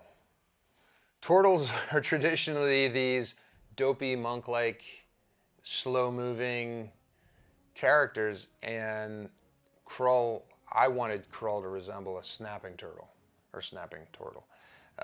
Beaked, sharp spikes on the back of the shell, and the shell has been carved with draconic runes and prayers to Tiamat, and that comes out of his story, which was he was sent by the Turtles to defeat Archon, and Archon bested him, but spared his life, as long as he gave his life over to fight for the Dragon Queen, and he accepted. And since then, it's this kind of fear, but he's also a fanatic now, and I think, but yeah, I think a lot of what he does is rooted in fear. You know, I wouldn't say there is a part Renfield to him, and another pop culture reference I would make would be like a Dr. Mindbender. And he's always scheming. He's coming up with, you know, if anyone was a G.I. Joe fan growing up, he was the Cobra scientist who was working to try to figure out how to bring Serpentor back to, to existence and create this genetic. So, Krull is always searching for some elixir that's going to help Archon fight off Vecna's influence as the necrotic energy of the hand grows up his arm into his body. Krull has commissioned some group of adventurers to bring him back a baby unicorn horn that he's going to grind up into a powder that he's going to feed to Archon somehow and stave off the necrotic energy. He's checking in with the artifact squads to check their progress to see if anyone's found the eye or found some leads on the eye of Vecna or any other sorts of weapons that could help Archon in his quest, Tiamat and the Dragon armies for their quest. So, very highly intelligent. I mean, he's also super strong. He's got a 20 strength and he swings this giant two-handed maul that has like, you know, frost capabilities. And so he's a very fearsome fighter. Always surrounded by the dead, you know, and he wears this white, like a white grease paint over his face, so that he looks like a skeleton. Like you would think he was undead at first glance, but he actually isn't. It's if that could give him some sort of advantage over an opponent that stumbled upon him. But there's always these zombies and whites and the undead around him. He's always experimenting on the dead.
Spurt, the kobold, briefly serving as the guide to the Mighty Nine, led them down a tunnel of the Underdark, and then as the Mighty Nine were chit-chattering, kind of went off ahead on his own, and entered a big giant cave that had two fire giants.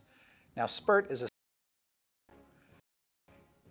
fire giants each are like a CR9 monster. So he threw his bag of bees at one of them, and it did what you would expect a bag of bees to do. It just plopped down in this little bzzz, no effect whatsoever. And then one of the giants just smushed him. Spurt showed up for 15 minutes actually in an episode that was kind of very straight up to that point. So he was like this humorous interlude, I guess, for lack of a better term. So the fact that he was humorous, the fact that he wasn't live there for very long, so you only got to enjoy him for a brief period of time, I think that won a lot of people over. And then Chris Dupuis, one of the people who works on the creative side of Idle Champions, said, hey, this little guy, he's something. We can make something out of this. Do you mind if we take that ball and run with it? And then they made it. And then they had their little gifts that they did showing Spurt being smashed with the big hammer, and it's like, yes. Why do they fall in love with Spurt so much? Because he tries. You know, life has dealt him a cruel hand. He is a kobold who has never seen the light, and life down in the Underdark is a horror show for the most part. Yet, you know, he's managed to live 11 days and done pretty well for himself in that time, and he seems like an upright little guy. I think the fact that he's small, that he's unabashedly harmless, and that he's got all these fun little toys that can surprise and delight makes him an easy sell. There's just something kind of pathetic and likable about kobolds in general. Because they are on the like absolute weakest spectrum of humanoid life. It's like you can't find a humanoid character really who's any weaker than a kobold. Weaker than a kobold would be a terrible insult.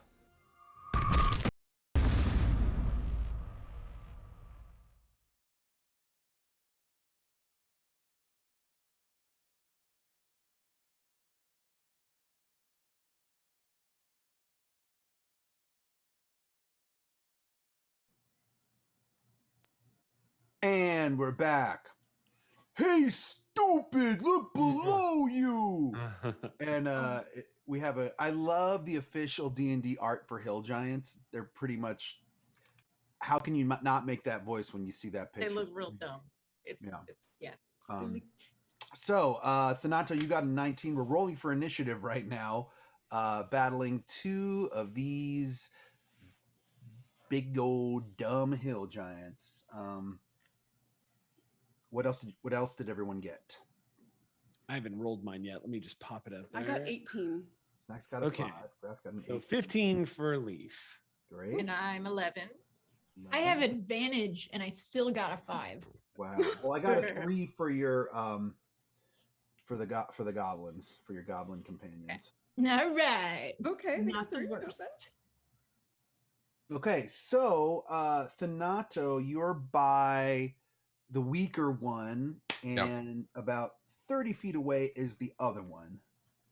I ignore the for the record, the goblins have standing instructions to protect Javi. So don't be heroes, but protect her.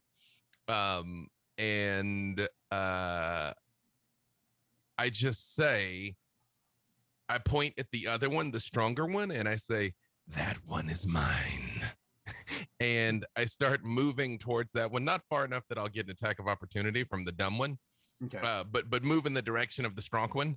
I'm gonna go ahead and mark him with Path to the Grave, and and cast my summon my spirits, spirit shroud of restless, tormented giant souls come out of the ground as I'm moving in his direction. Nice. Okay. Yep. And that is it for me. Okay.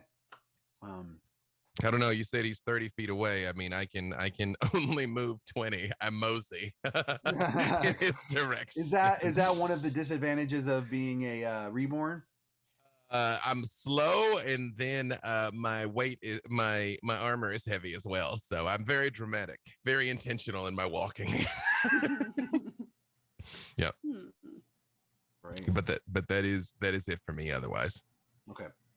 So you're almost to him. You're at this point. You're basically in the middle of the road. Yep. You're making a beeline. Yep. Grath, what's going on with you? Okay. Grath is going to cast Hunter's Mark on the nearest. It's the weaker one, right? The hill troll that's nearest to him. Yeah, I mean, you chose that he the one that didn't have the bear skins. Right. Okay, I am going to cast Hunter's Mark on that and aim just everything I've got at it. Where is my D&D Beyond? There it is. Okay, so I'm just going to try to hit it. The first one. Oh, okay. So what is that? 22 to hit? Yes. As you can see, they have natural armor, but they're not very well heavily armored themselves. Too bad. All right. Well, and so she lets loose her first arrow, and the damage on that. Whatever. I'll do sharpshooter next time. Damage is going to be 9 plus 14 damage for the first arrow. So just like immediately unleashes an arrow. Okay. And for the second one, she is going to actually, now that it's taken damage, she's going to do Colossus Slayer. And I'm trying to remember what exactly. So once it's taken damage, it takes an extra D8 if it's below HP max. Okay, cool. So cool. 27 to hit. 27? Yes. It's a delightful giggle that made that even. Yeah. Perfect. I was like, if I read out all that and it didn't even hit, it's not going to be worth it. Okay. So that means you'll get an extra D8 and an extra D6 on that one. Okay, so it'll be an extra 9 plus, 6 plus 9, 15. Another 15. Nice. He's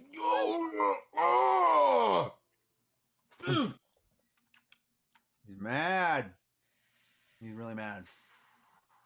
But it is Leaf's turn. All right. These guys are too big, so Leaf is not going to be using his standard unarmed strikes. He pulls out his quarterstaff, holds it double-handed. He's going to dash up there. How far away are they from me? The one that you're trying to avoid, maybe you're about 20 feet away from, and then Okay. the next one is 30 feet beyond that. Oh, okay. Yeah, I can make it. So yeah, Leaf will do his movement, get up there, and unleash 2 quarterstaff attacks on him. So he dashes up to this thing's ankles, and I'm going to see what I can break. So I'll make 2 attacks. First one is an 18 plus 7 will give me a 25 to hit. And the second one is a natural 1, but I'm going to spend a fate point. Yeah. Nice. See? Fate points come in handy, Thank you. everybody. Turning that into 11, so an 18 to hit on the second one. That will hit. Oh, So boy. the second attack I'm gonna make as my unarmed strike. So the first attack will be a quarterstaff hit. Second attack will be an unarmed strike. So for the first, I roll almost max. So 18 points of damage. Whack as he sends that crashing into it, and then I'm going to spend a point of key and hand of harm him as that one's gonna minimum, so 4 points of damage. Okay. On the second one, and then I'm going to spend another point of key to activate defense. So he's gonna dodge patient defense. So yeah, Leaf just gets up there and sends that quarterstaff cracking into this guy's ankle, and then when he spins around with his elbow and crashes it against his shin, realizes, gonna have to hit a little harder if I'm gonna hit the nerve endings and get that channeled necromantic power into him. So then he takes a step back and assumes a defensive position. And so how far away did you move back? I'm in melee, so I'm right up in front of him. But the dodge will give him... The dodge will give him disadvantage on any attack until the start of my next turn. Attacks against me have disadvantage. Melee attacks do. Well, he doesn't know that, and he's pissed at That's you. fair. And so he takes his giant club and tries to smite you with his giant club. Could I convince him not to? I'll just ask him very politely not to. Should work. It right? Should, but somehow it doesn't. Son of a... Just let me love you. Yeah. But with disadvantage... Oh, man. I got a natural 20. That totally got destroyed with the disadvantage. But he still gets a 16 to hit with his disadvantage. Leaf sidesteps that club. All right. And he will swing at you again because he's still really mad. That's fair. And he definitely missed the second time. But the one across the way sees Thanato approaching and throws a boulder at Thanato. No disadvantage. And gets a... I mean, I know what he's going to get. And I also know... that he's not going to get it? After he gets it. So he gets a 29. Is that off of a natural 20 or just actually? regular? I'm sorry. No, he gets he gets a 27. It's not off of a natural 20. No. Have you foreseen this moment? You know, I don't like that. Yeah. So in fact, I've absolutely knew to juke when he thought I was going to jive, and he actually got a 10. He got a 10. So okay. So that only gives him an 18 then, or does that actually just give him a 10? How does that work? Well, technically, I record that I replace the roll, not the total. Okay. So it's 10 on the die. Right. So that gives him an 18. Yes. Well, because it says when you finish blah blah blah, You can replace any attack roll, saving throw, or ability check made by me or a creature that I can see with the foretelling roll. And it keeps saying roll, not total. So I think it's just the die roll, not the total. Sense. That's fair. Mm-hmm. Either way, 18's not enough. Yeah. Okay. So he throws one boulder at you, and he throws another boulder at you because you're coming. Bowling for Donato. Mm-hmm.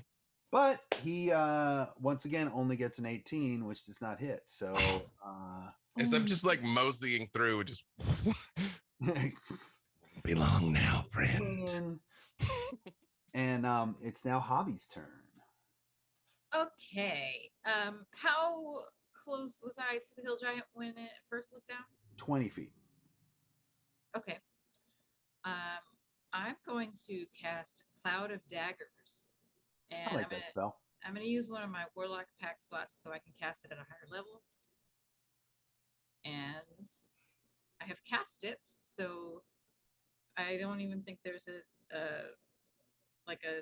DC saving or anything that he has to roll. It just gets done and I roll damage. It's a Does that sound right? 5-foot cube, and you can cast it like right on him. So yeah, and that's what I do. So this cloud of daggers just like swirls around his head. And the damage is a lot. 84, so 22 damage. Okay. And I am also going to look down at the goblins, and I say, if you don't have a plan, you might want to just like step 5 feet away from me. Just a heads up. That sounds like a plan to me. Is that it for your turn? Yeah. All right. Actually, can I hide behind a tree? Is there? Yeah, I'm gonna hide behind a tree. Yeah. You can hide behind a tree. Yeah. I just picture you like going behind a tree and these goblins being like to the tree. Mm-hmm. We're gonna make up. It's now Snacks' turn. So I got confused. Like there's the one guy, the one hill giant that's in front of us, right? Mm-hmm. That one has been damaged. 20 feet from? It's 20 feet from you. That one has been damaged. And then there's one across the road that's about 50 feet away total that has not been damaged just yet. It's also the one Donato said to leave to him. Okay, that was mainly what I was asking. Good. Okay, so Snacks is going to go into a low run. You know, like she pulls Hacker out and kind of hunches down. And as she starts running towards the hill giant, she goes into kick that button. She goes into a rage. Foam starts like flying back on her face as her little teeth are like, I don't have my teeth in. So like the little teeth are like, and she goes to swing to hit. I feel like what can I reach like a calf, maybe a knee? You can reach for a knee. You can reach a knee. Yeah, we're gonna go for the knee. Going there we go. Thankfully, I have advantage with Patactics, and so it's a 17. That'll hit. Excellent. Oh wait, that was the wrong thing that I rolled. Ignore that one. Ignore it. There we go. Oh, I should have had you not ignore that one. So that's going to be 6 points of damage on the kneecap. Okay. Go. Ow. 6 points. I did a light shaving. Mm-hmm. And she's going to swing again. And I think we're going to go for the same knee. Okay. I want that same cap. I want to pop it off. Okay, so that is an 18 to hit.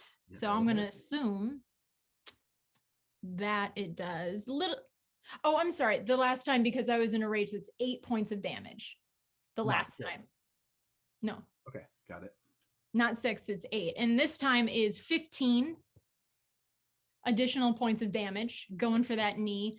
And And for my bonus, as I'm swinging and kind of like my arm is like right about here, I am going to center myself and start a nice snack-tude monologue that I have been practicing.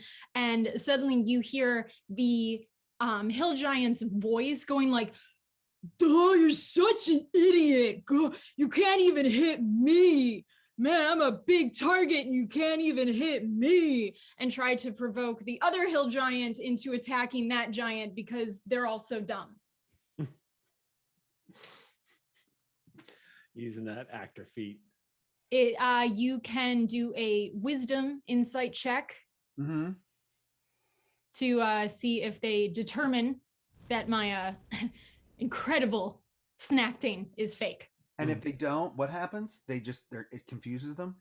I mean, I'm just talking. I'm just trying to provoke. Yeah, this is good improvising. I'm honestly just doing. I'm really good at impersonations.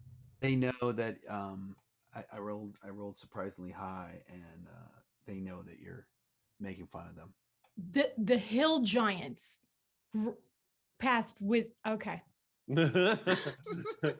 I thought like I looked at this and I was terrible. Like, they have a -1 penalty on wisdom, which is not.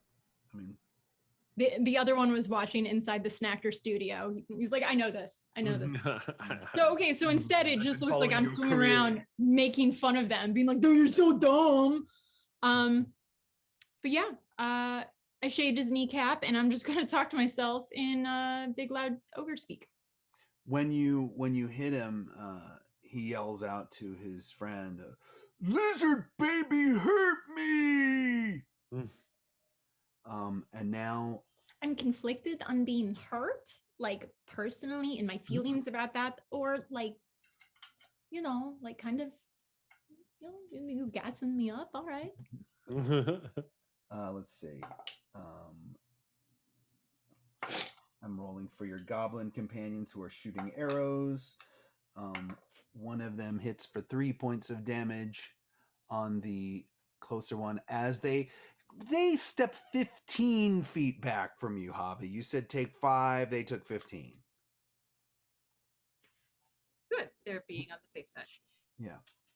And it's now Thanato's turn. All right. I just look at him and I say, "Oh, it won't be long now, friend." Because I love it. That's the quote of the game. As the Thanato quote of the game. Now, friend. Because I love it when a plan comes together. Hannibal. Because that's a natural 20. Oh boy, here we go. And he's about to get lit up with my max level guiding bolt here. So let's just find out. The one that you said to leave for you, right? Yes. He's going to take this ×4 because he's so vulnerable because of my path to the grave. Although I roll really crappy. Well, do fate points affect damage rolls? I mean, I leave that to you, DM. If you wanted to use a fate point to re-roll a damage roll, as long as your party isn't upset with that, I'm fine with that. I'm personally offended by this. Potentially, I could melt this thing's face, and I roll really bad. So, yes. Then I will spend a fate point, and we're gonna try this again here. You know what? I want big number party. We're going with the local math rocks here because it so happens I have enough here. D&D Beyond has failed me. Okay, no, this is much better. Let's see. Hold on. All right, may have it for you here momentarily because it's important. 90 points of damage. Good Lord. Yes. Good Lord. Oh, sorry. Wait a second. I didn't add the spirit shroud, my restless giant spirits that are in there too. So that's gonna be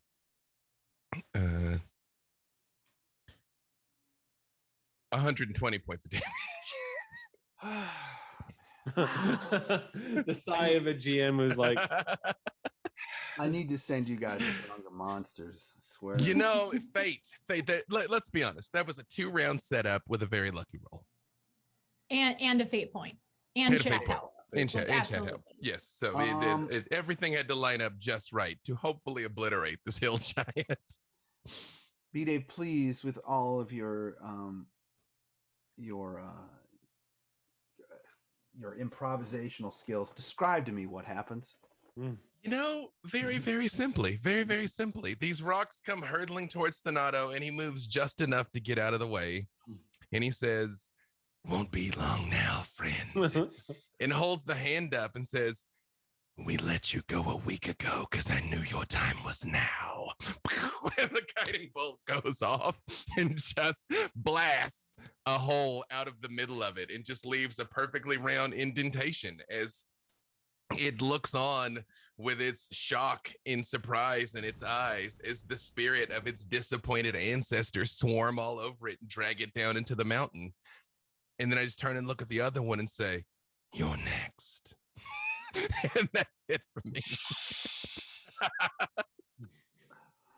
Oh boy. All right. As a reaction, Snack says in Thanato's voice, "Won't be long now."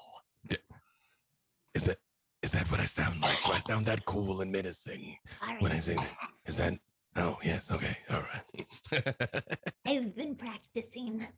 It's beautiful. It's beautiful. Yes, it is a little raspy, but I feel that's where the menace is. It's implied, you know. I've been studying you. Fascinating subject. Anyway, Yep. I believe we're in the middle of a battle. The other hill giant looks over at what happened and just said, "What did you do to my brother?" What I'm about to do to you. And Grath, it is now your turn. Oh God. You know what? Yeah, I'm just gonna attack this one too. And I was like, maybe I can intimidate it. No. nah. Maybe we should send it to therapy. Yeah, well, I'll try to help send it somewhere. So I'm gonna shift Hunter's Mark over to this one, and I've completely forgot everything. See if we hit. Oh, good gods. How many?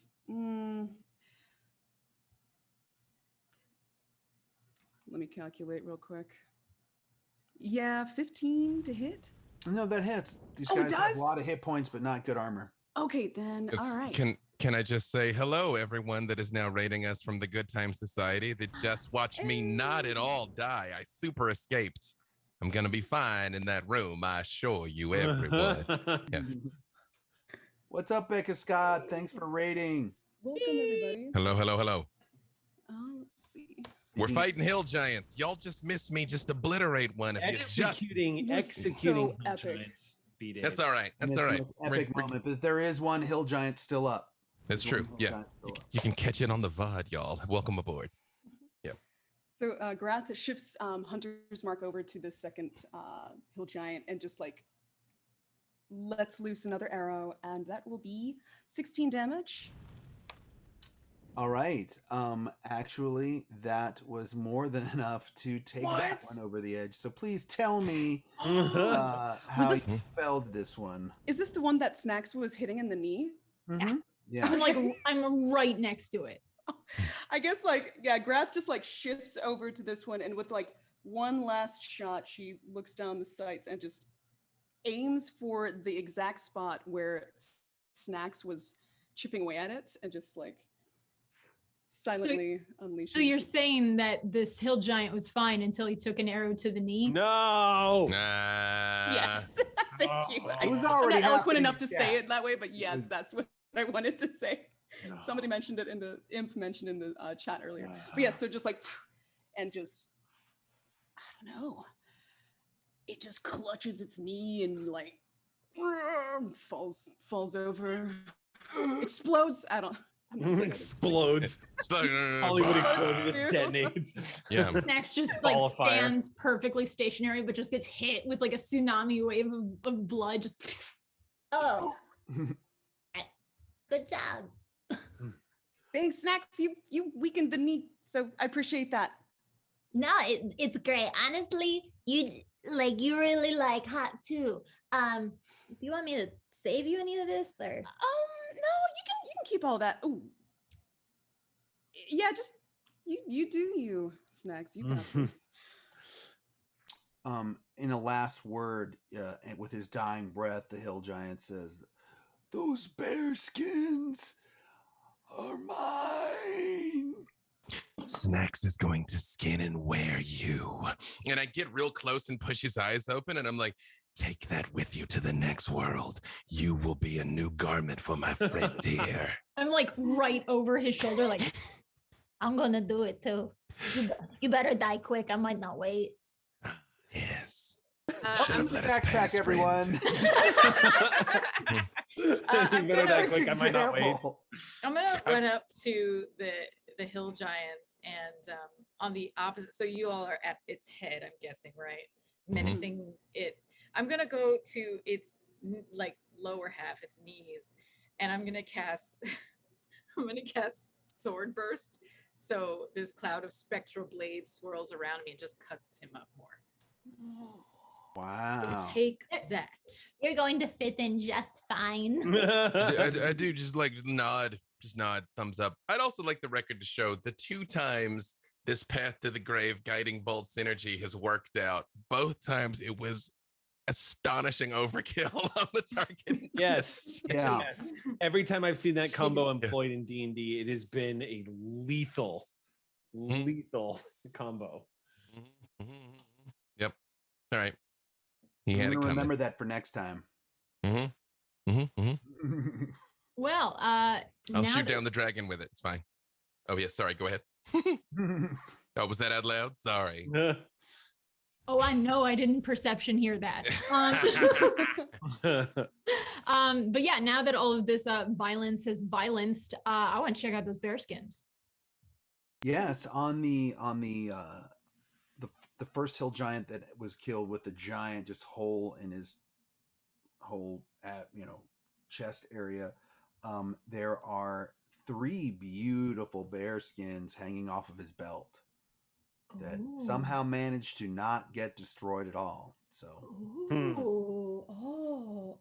Hello. and whoever did skin them did have some skill, so they're skinned and well preserved, and looked as if they were going to be made into some sort of clothing, but hadn't been yet.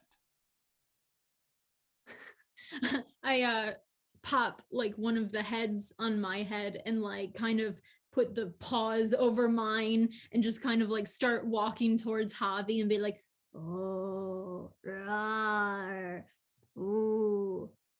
I am so scared of this very large bear in front of me. Oh my god. She wants to keep saying like rars and everything. She hasn't heard a bear talk since she became a snacker, so she can't mimic a bear. But honestly, she just like starts giggling so intensely with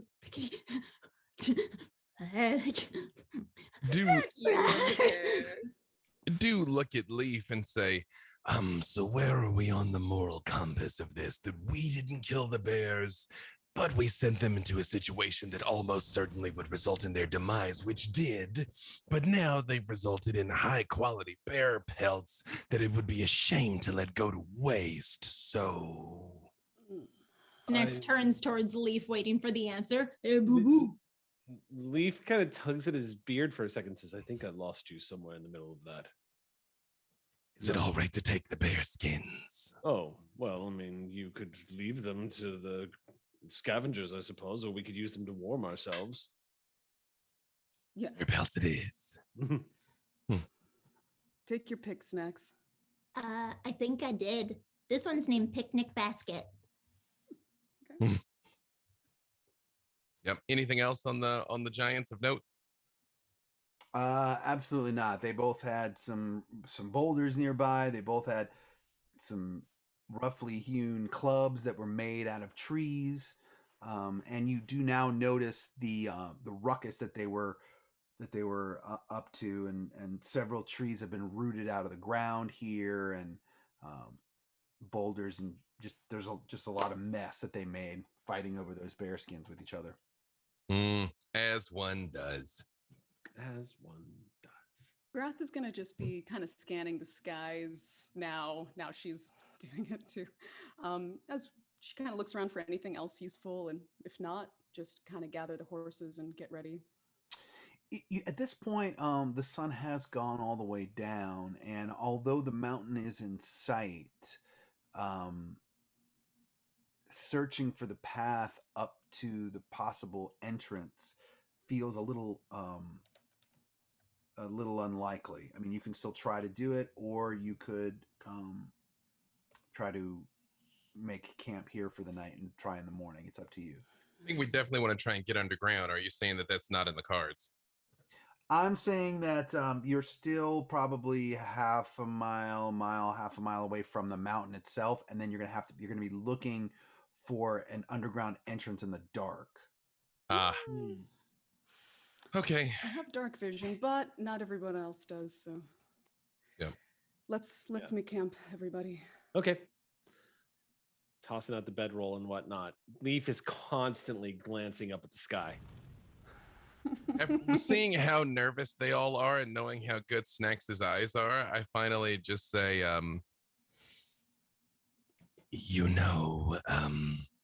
if the dragon does come back, it may not have fond memories of us. You do know that, right? She whirls around, still wearing the bear kigu.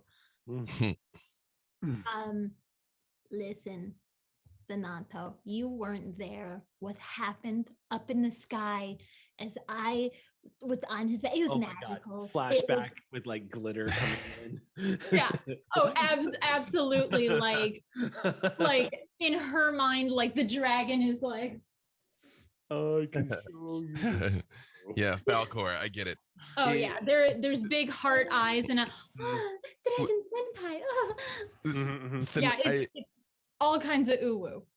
Thanato just kneels down in front of you and he says, "Now, I understand that you felt a certain spark, as it were, but you do know I will not let that or anything else harm you. You know that, right?" What? Sometimes things can be consensual. You look at that. Perhaps I do need to sleep after all. And I just stop moving. All right, Snacks takes once again the bear is like the head is on her, and it's like she took the smallest skin, but it's still big on her. And so she like has like the head and her arms, and she grabs the hands and stretches them out as much as she can and wraps around herself really quickly and goes, "Bear hug!" and just like throws herself down and immediately falls asleep. Wait, we were camping, right? Did I just fall asleep in the middle of the room? It's time to camp, yeah. Okay, yeah. Dunk, and immediately just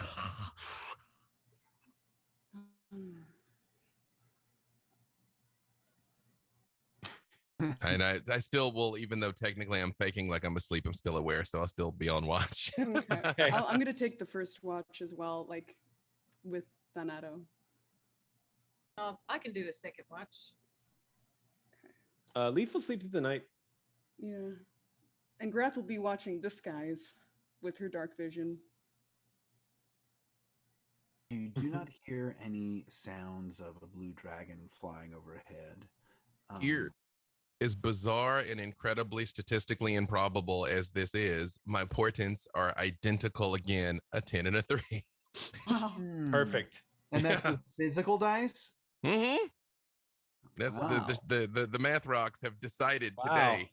Fate has dictated 10 and a 3. Yep. Okay. All righty then. On the and Thanato, you're taking the third watch, right? Because you take I'm taking all the watches, yeah, because I'm always awake. You do. Can you give me a perception check on that third watch? Let's see. That is going to be 19. Okay. Hold on a second.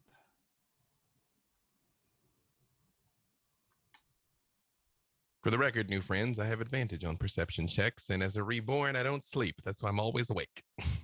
Right. But you walk incredibly slow. Apparently. Yeah.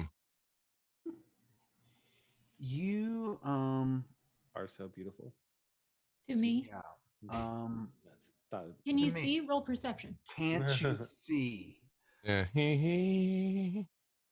With a 19, you definitely hear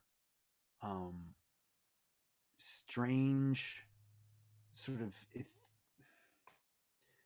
you almost hear like strange moans and spirit sounds coming from the direction of the mountain that you are now very much close to.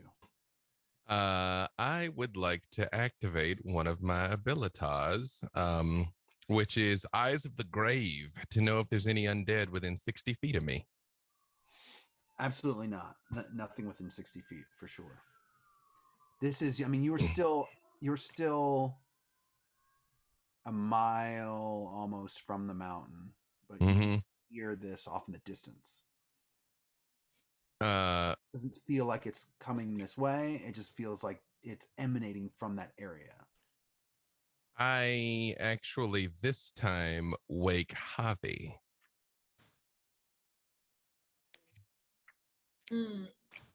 Yeah. Yes. Do you hear that? I listen. Do I have to roll for that? Do I hear it? If you're listening for it now, you don't have to roll because he's, it's that shh, listen thing where he already knows. Hey, listen. How long has that been the case? You just started, so. I mean, does it happen around the witching hour?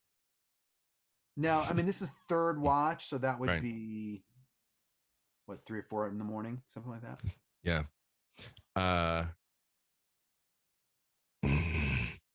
Restless spirits, apparently trapped inside.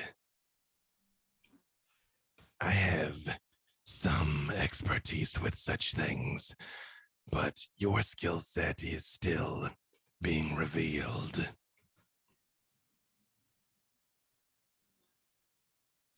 I don't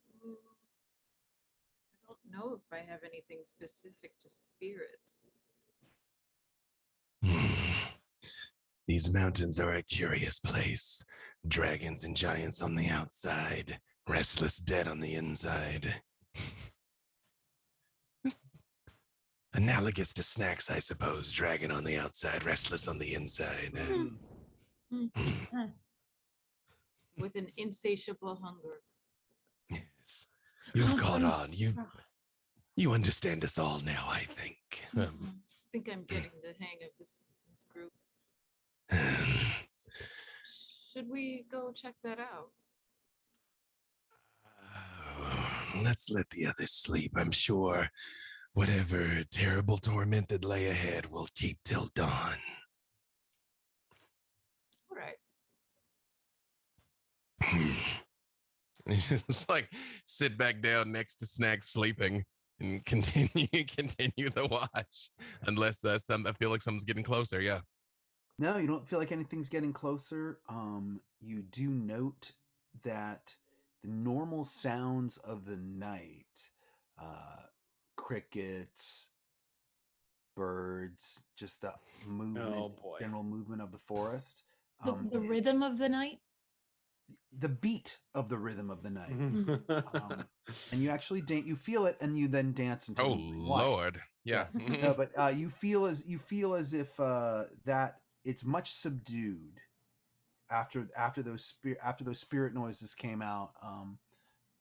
It's very silent as far as anything alive. And that lasts until the morning light? Mm-hmm. I actually did want to ask that. Thank you. Yeah. No, but you take a note of that, but then the sun breaks its way over the mountains, and you do start to hear the birds come back, and the rhythm of the forest starts to awaken slowly. I do. Once everyone wakes up, I point out what happened. Who knows what awaits us inside this place?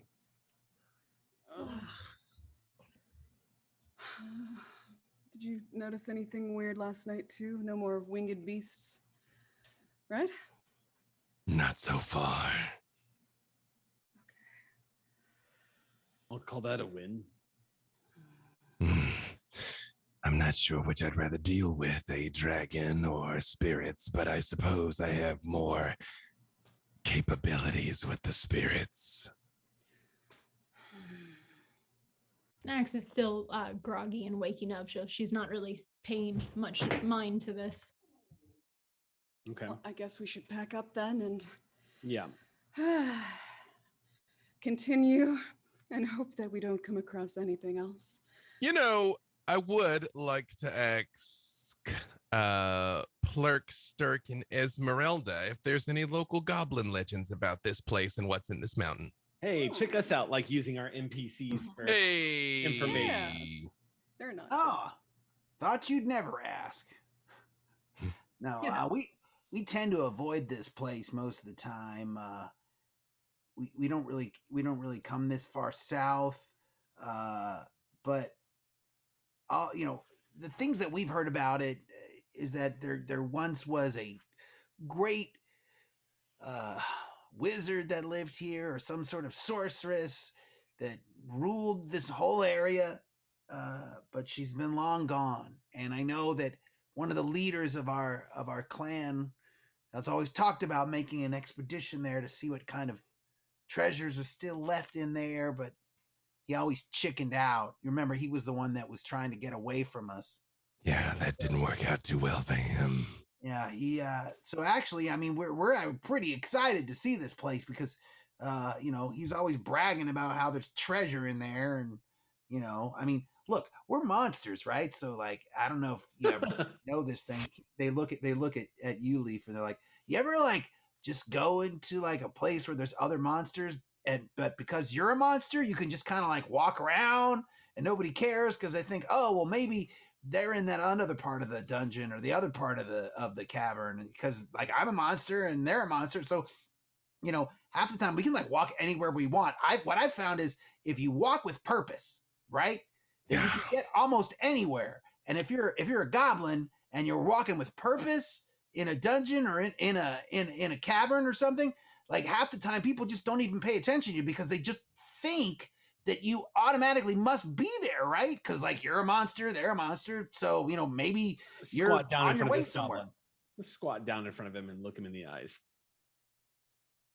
And Leaf holds his gaze for a long moment before he starts to talk. His expression is completely neutral at this point. And then when he finally speaks, he says,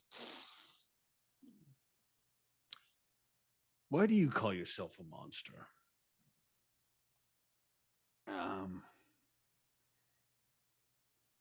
Oh man. I mean, I don't know, because we were always called that. Mm-hmm. I like the people that live in cities. Mm-hmm. And I'm not gonna say anything. He moved it. He moved on his own and came to that on his own. So Leaf doesn't say anything else. Leaf just gives him a look and says, "Mm-hmm," and pats the goblin on the shoulder and stands up and looks at everyone else and says, "I don't think we're getting any more out of them on that one." You all, this does raise an interesting possibility. We've tried to look after your well-being, but once we find the entrance to this place, perhaps the three of you might be able to scout ahead a bit. Like you said, fellow monsters don't expect anything when they see you. Yeah, exactly. I mean, I think it's worth it. Worth a try, anyway. It's a viable strategy. Duly noted. And I just look at Leaf and I'm like, are we sufficiently monstrous for such a thing? I'm not. Normally, I find some of my kind, when they live a little too deep, tend to get things like the lower halves of spiders and such. We might still be a bit too domesticated. Leaf he gives a good-natured smirk at that. Says, still trying to figure it out, to be honest. At hearing Leaf smirk, you hear a "Ugh!" and a slam down as Snacks takes her sack that she's packing in, slam it down, and she kind of turns around and looks at all of you and gives an extra couple seconds of stare down to the goblin that was talking, and then to Thanato, and then to Leaf, and she goes, "No one is born a monster. You have to do something monstrous first." And that's a Snacks fact. And she puts her pack on and just walks. Leaf waits till she takes a few steps away and says, "She ate a satyr, didn't she?" It was already dead, but It was already dead. That's true. Once we arrive, actually, Snacks, you and the goblins may be able to range ahead a bit together. No one will expect a kobold either. Oh, I'm the Spanish Inquisition. All right, let's go. I mean, I can try to sneak, and I can see pretty good. Use your eyes before your axe, if you can. What did you say? Oh, use your eyes before your axe. Oh, right. Okay. Yes. I'm sorry. I misheard you. And I was like, I can't keep that in check, baby. All right, let's go. All right. Yes, I can scout. I can look anywhere. Yeah. Okay. Yes, just be as stealthy as possible and safe. Am I going now? Am I doing the thing now? Before you go, I'd like to know, is Snacks or are any of the goblins wearing armor? The goblins are wearing their typical leather armor garb that would sort of match the tribal goblins of the area. Okay, so it's a type of armor, or it's I believe it's like a leather armor, like or even padded armor. Do any of them have an AC? Any of them have an AC lower than 13? Hold on, let me look. Same question for Snacks. Do you have armor, and is your AC below 13? I'm a barbarian. I like to be a little loosey-goosey. But I got my shield. Okay, so you don't have armor. That's good. I actually don't even know if I'm wearing armor. If I would, it would probably be light. But normally, barbarians have unarmored defense, so you would not be. Loosey-goosey. If your AC is less than 13, I can give you mage armor that gives you 13 as your base plus your dexterity modifier. Well, I do have higher than a 13, but it would be an incredible bane to me. I must stay loosey-goosey. Got it. Okay, so the goblins? Their armor class is 15, actually, with their leather armor and shields. Then never mind. No one wants my mage armor. And you're still about a mile away from the mountain, from the Okay, that's what I thought. All right. Itself, so I thought that we were hypothetically talking about sneaking, and everyone's like, all right, well, there you go. I was like, I didn't realize it was a mile of sneaking first. A mile of sneaking. It's like in the sneak Olympics. All right. I don't think I would place respectably. But travel to the cave. Okay, so you all get on your horses and you start to ride towards the mountain, following the trail around, or the track rather, and it is pretty straightforward. You actually notice as it winds around the mountain that it leads to a cavern with an entrance that looks like an open mouth. It's naturally formed that way, but it looks like an open gaping maw. I'm gonna pull out the letter again. So, and I'm reread the beginning of it. The small cave was the secret, for in the back, hidden by something, and we descended. I read it out loud to everyone. There was no certain path, so we something. And this is told of above, for it is where Yaim and Brelid met their end. Just inspecting this, the ink is faded, not simply dirty. Prestidigitation would not help, correct? Right. Ooh. It's all too old to whether if it's smudged or faded. Even the smudge has long since faded out. Whatever was there. Damn, that was good. That was a good idea. I was like, that was someone Elisa's typed it in. idea. It was Yeah. Elisa's Not mine. idea. No, We it was Snacks. It was it was Snacks. it was a Snacks idea. It wasn't Chet. It just never came up. That's true. All right. No, it was not a Snacks idea. It was Vivka. idea. Like I was like, Snacks would not do this.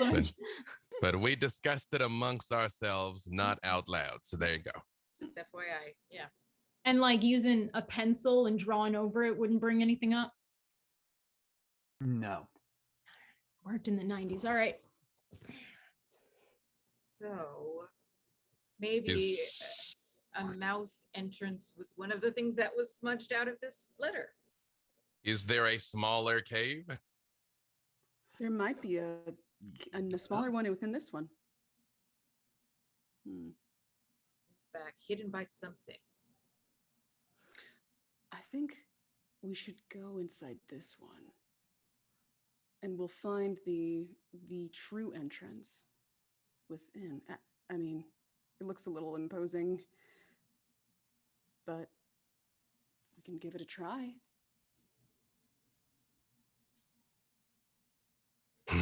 Do you see anything inside before we plunge headlong, Snacks? And she kind of goes to the entrance of the mall and just kind of like peeks in. You see what you can see are broken bits of furniture and discarded gear scattered around. The walls and the ceiling are blackened by soot. And there does seem to be an opening in the back to a possibly something else, but it's obscured because the passage turns. There's broken furniture inside. Mm-hmm. And scattered gear. Like you don't mean gear, like equipment. Yeah, I don't mean gears. I mean gear. Yeah, equipment. Okay. I was like, this used to be a Staples. Okay. I mean, can I see like is there any good gear? Anything worth noting? So explain to me. So eagle eye means that with 1 mile with unobstructed, you can see everything clearly. Yes. It looks like it's very old and rotted. Oh, awesome. Gear. Great. I mean, could be exciting for Snacks. I don't know. Yeah. Okay. Well, she turns around and lets everyone else know what you just told me, what she saw. And the goblins are like, "You want us to go in there? Could this be part of the plan?" I suppose it's as good a time as any. Just please be careful. And I look at Snacks and say, do you wish to accompany them or let them go alone? Well, I mean, maybe I'm missing something. I know that like the point was that I look in and I use like my eyes and and I look like why else am I going in there? Because is this you a short might person thing? might look like one of the locals. I have yet to see. What do I just look like the world's shortest lizard man? Literally, yes. Actually, literally, yes. I have much better bone structure than Skeeter or whoever. All right, You don't have to. They're going to go no matter what. See, now you told me that I didn't have to, and now I want to. It's weird how that works, isn't it? It It was totally just- does. You did like a reverse switcheroo on me, and now I totally get. And I know that you just said that to get me to switch, but it still worked. Oh my, yeah. Okay, I'll go in. Yeah, totally. All right. Yes, I'll do just yell if there's trouble. it. Okay, like do we have a code word or just yell? Just rage and scream. We'll know. Yeah, just let us know. Okay. All right. Well, my goblin bros. Do you guys want to go first, or should I go first? Whichever. Oh, that is so nice of you to offer. That's great. Okay, you go first, and then. Okay. Yeah. Oh, great. Okay? Yeah. The other one, and then I'll go, and then Esmeralda can have the back. Okay, so the three of them walk in, or the two of them walk in. Then you're third, and that's I'm definitely going to be sneaking. okay. No, they're waltzing right in. That's fine. Yeah. I didn't say we went in a conga line. Like they went righty. I'm going Lucy, sneaking on the side. Cool. Roll me a stealth check, please. Sure.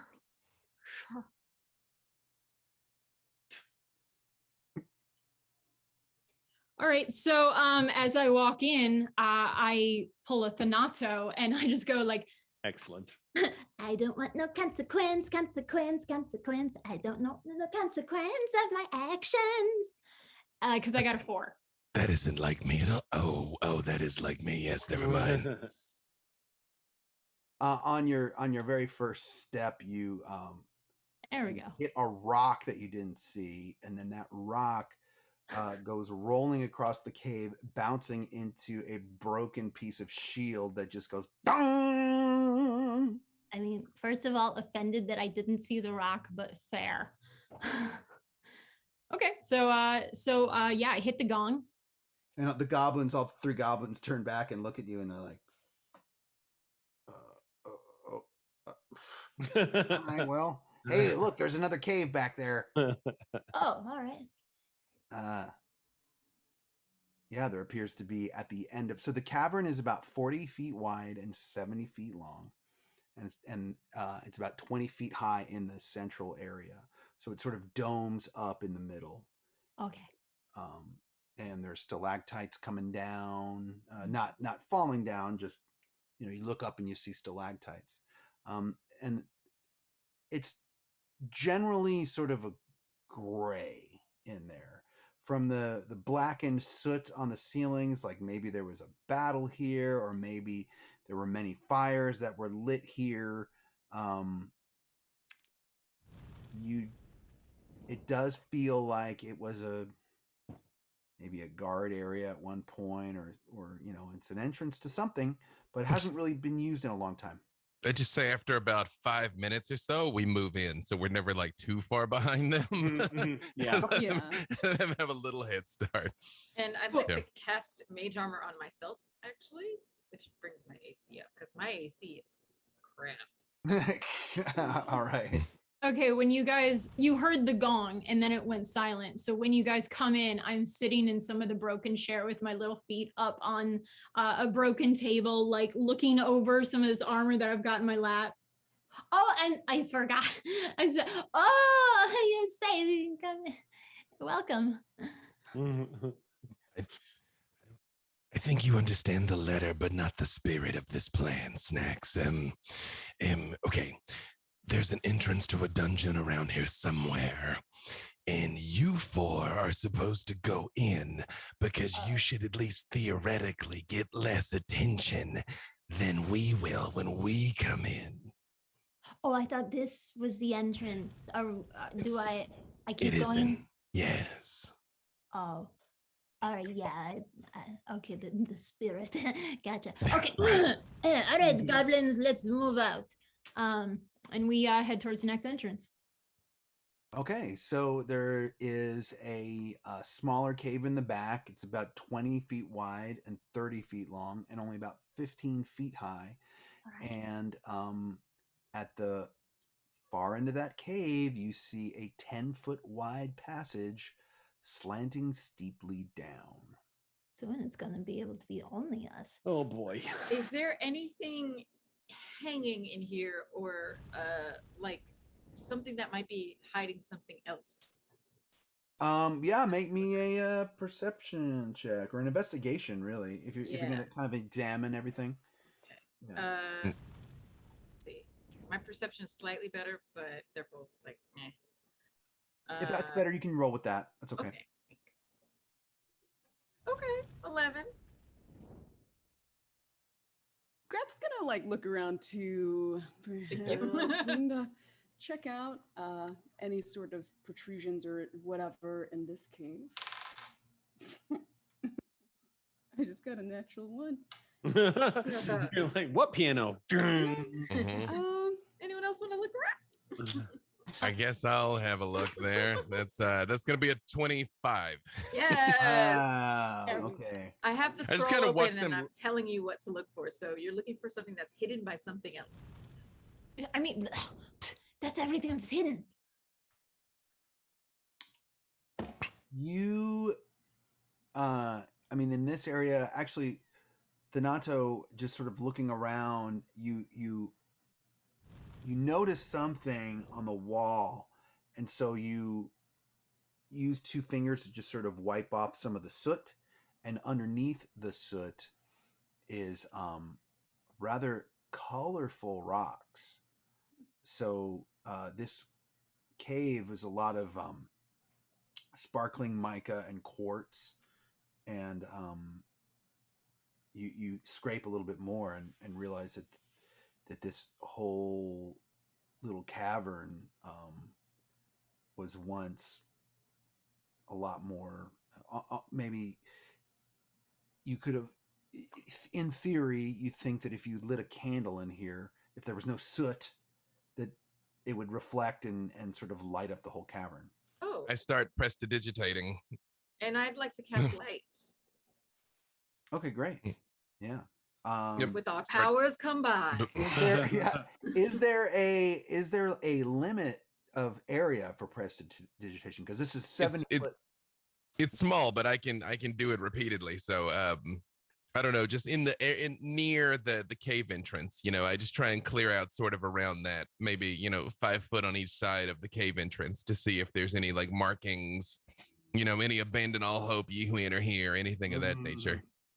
You don't see any of that, but what you found is that at the entryway is more grays and gray browns, but then further along, you kind of you choose different patches to see, and as you get closer to the smaller cave, there's red, yellow, green, blue. It starts to get more colorful as you go further in.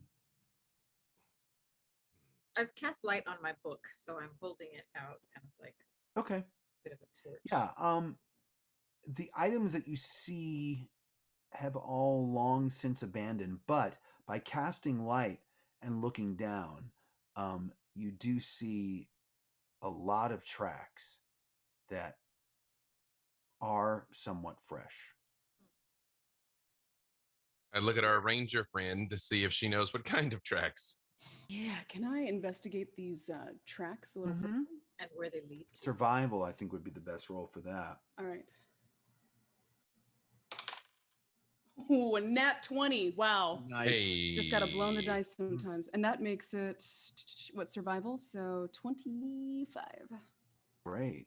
So the first thing you notice are some smaller humanoid tracks. They could be gnome. They could be something smaller. In fact, if they are gnome tracks, they're even smaller than they're small even for gnomes. And then there are a lot of human or humanoid sized tracks as well, but this is the smaller tracks that really caught your attention as to something different. And then there's animal tracks that come in and out of that cave as well. Wolf, deer. So seems like there's still some activity going on in and out. Yeah. And like small humanoid tracks. Smaller than gnomes, or Yeah. a little smaller than gnomes. Okay, well, like delineate this information to everybody, like outlining the tracks that I see. Like, this looks humanoid, but gnomes are slightly bigger footprints. This is something a little smaller. Great. And just motion onwards. Okay, let's go. Yeah, So like You all found glittering rock and tracks. I'm in the other room. It's like So you see this passage that starts to slant down, and Snacks are going to go ahead and go down that passage. I'm going to go to the opening of the passage and kind of turn around and wait until I can see them come into the room. Okay. Make sure that we're doing this like, Before Snacks descends, I'm gonna go kind of stealth over to her, looking around the room, and hand her my rope. Here. I know. Just really nice. This is for use in case something goes wrong and you need to tie it to something. I don't know how steep that is going to descend, but maybe this will come in handy.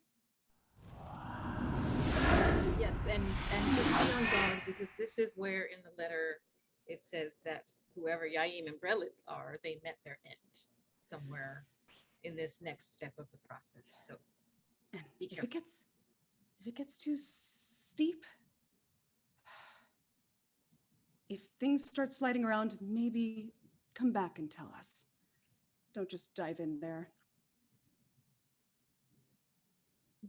However, diving in is a really good idea. I wouldn't have thought of that myself, but now that you say it, it does make a lot of sense to just. No.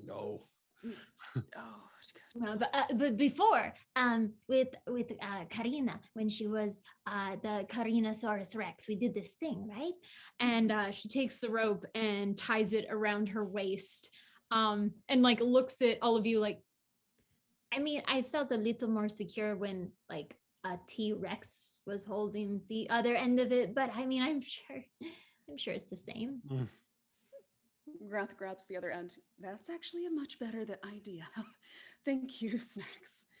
Okay, so you just go in and we'll feed you through.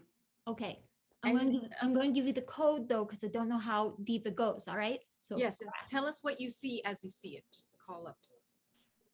Well, I don't know if I can get that detailed with it. I will try. But okay, so 1 pull means stop.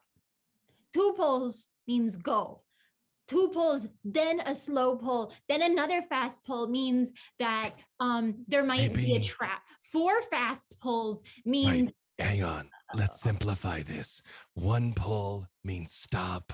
2 pulls means reel you in. Okay, so when you pull it once, I stop. No, we will not be doing any pulling, just you. 1 pull, stop. 2 pulls, reel you in. I mean, it seems complicated, but I think we okay, all right. I just look at Esmeralda. I'm like, you're clear on this, right? 1 pull, stop. 2 pulls, reel you in. Yeah, I got it. Yeah, just so you guys all hold on to the rope though, if you need it out, okay? Okay. Right. Yes. Max is drawing cliff notes on her hand. 1 pull, 2 pulls. And please tell me, how long is the rope? 50 feet. Oh. Okay. I guess we could theoretically tie 2 together to make it 100 feet. We could actually. Anybody else have a rope? Yeah, I guess we all do, because it's a standard adventuring. Yep. You don't go on adventures without rope. Yeah. Okay. Remember when another standard item was a 10-foot pole? Everybody. I do. Oh, really? Where do I put that thing? Huh? To go across ditches and stuff. Literally would touch it with a 10-foot pole. That's true. All true. So you're tying 2 ropes together? Yeah, we tied 2 ropes together. And then really tying it around Snacks? Yep. Oh yeah, I did like a cross. Okay. So it's probably like 95 Harness. of usable. Yeah. about Jason, it is 95. making me nervous that you need this much clarification. I know. We could tie another rope if we wanted to. How many feet are you wrapping around yourself? I'd also, before we just have Snacks descend, I just want to point out that the next part of the letter, so it says the right way was beyond and narrow. So I think that means that there were multiple ways at some point. So just choose the one that is beyond the others and narrow. Beyond and Look narrow. for beyond and narrow. Yes. But what if the right way is telling you to turn right? Then it will be on the right. But only if it's beyond. I'm just gonna go and look and see what I see. Okay. Straight past. Yeah. Okay. And she just starts walking and kind of goes over to the cave and like the cave entrance and kind of looks in and looks back at you all just like one last time. It's just like solemn nod and just goes in. Okay. She's gonna be ginger with her stepping. No running into clear walls. Definitely like doing like a toe tap, and you know, really looking around with her eyes and seeing what she sees. So, you're now in a tunnel, and as you're toe tapping, you feel a ledge, and you realize that you are now on a staircase, a roughly hewn staircase. So you're going to continue to descend? Yeah. Yes, And the goblins, are the goblins also tied to the rope, or they're just holding onto the rope? You're the only one tied. Yeah, only she's tied to it. They're holding it. Yep. Okay. So you descend down about 50 stairs. Oh, cardio. And you're at the end of the rope. And there's still more to go. What was the sign for I need more rope? Okay. 1, 1, 2, 1, 2, 3. Did we panic, or did we read that correctly? Well, she's only 100 feet away. The range on message is 120 feet. So I'm just like, message, are you all right? I need more rope. Hold on. Yeah, and we fast. I guess we tie a third length of rope to get this to 150 or 145. I guess. Let's tie that last rope there. Yep. So you are now down at the bottom of the stairs, and you see. This is what you see. And Casey, you can let everybody know that they see room number 1. You find an abandoned Chuck E. Cheese. I just keep waiting for him to be like, you inside found the dragon's lair. Shia LaBeouf, actual cannibal, Shia LaBeouf. So this is a rather interesting room, and so what I've done here is I've shown every possible way to go. So you're coming down those stairs, and you see something glittering in the main room, and so you walk into the room, and bold of you to assume we walk into the room. Well, this is a snack. This is snack. Right. Okay. So you see, as you're coming down the stairs, you see something glittering in that main room ahead of you. Where is the glittering in the room? One of those. See the circle and the star? There's something glittering there. So in every single one? Well, from your vantage point, that's the only one that you can see. But that is glittering, and something's glinting off of that. Okay. Is it on the floor? Is it on the wall? It's on the wall. Okay. And how big is this room? It is about 40 feet deep and 70 feet wide. Well, then I would probably be able to see pretty clearly what's glittering from here, which is why I went. It looks like a face hewn into the rock. Interesting. It has dog ears. So it's a nondescript face. You don't know if it's male or female, hewn into the rock, but with dog ears. Okay, so what part of it is glittering? Is there like a Dogecoin or something on it? Like it looks like maybe something's glinting out of its mouth. Let's see. Okay, well, from the map, like I take a step forward, there's that thing, the entranceway on the left. I don't go down it, but I look. Do I see anything down there?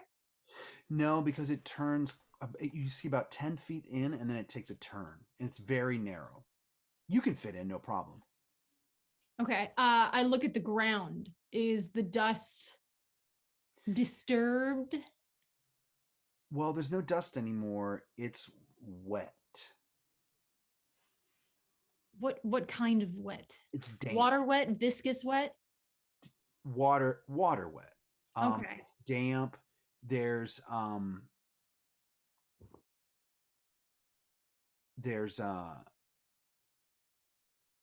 it's slick. It could be slick in places. There's small rivulets and pools of water here and there. It's definitely you're in a dark, damp, cold cave. Okay, and so those little bits of water everywhere, like it's all over, not just in front of that entryway. It's like, oh yeah, it's just that's the floor of everything you see now. okay, and I know it's water. Is it water, or is it water like? With your druid powers, you know that. It's like very suddenly, Snacks is very aware. Okay, so I'm gonna go ahead and step to kind of like the crest of that first entryway so I can see the full room.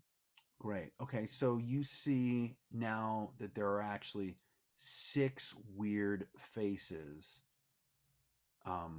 carved into the wall. So everywhere where you see a star, there's a face carved into the caverns. Okay, are they all dog faces? No. That's an ominous response. They are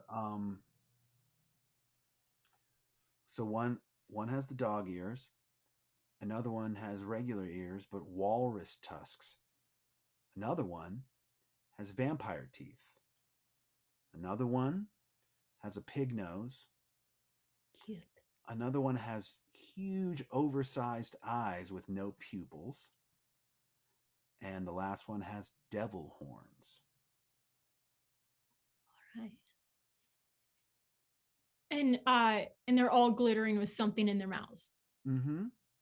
Are all the glittering the same color? No, they're not actually. They're different colors. Okay, so we have stumbled on like the worst Power Rangers. If you'd like to know, do you like to know the colors? The Don Cheadle Captain Planet. Yeah. Oh God. Sketch so much. Mm-hmm. So good.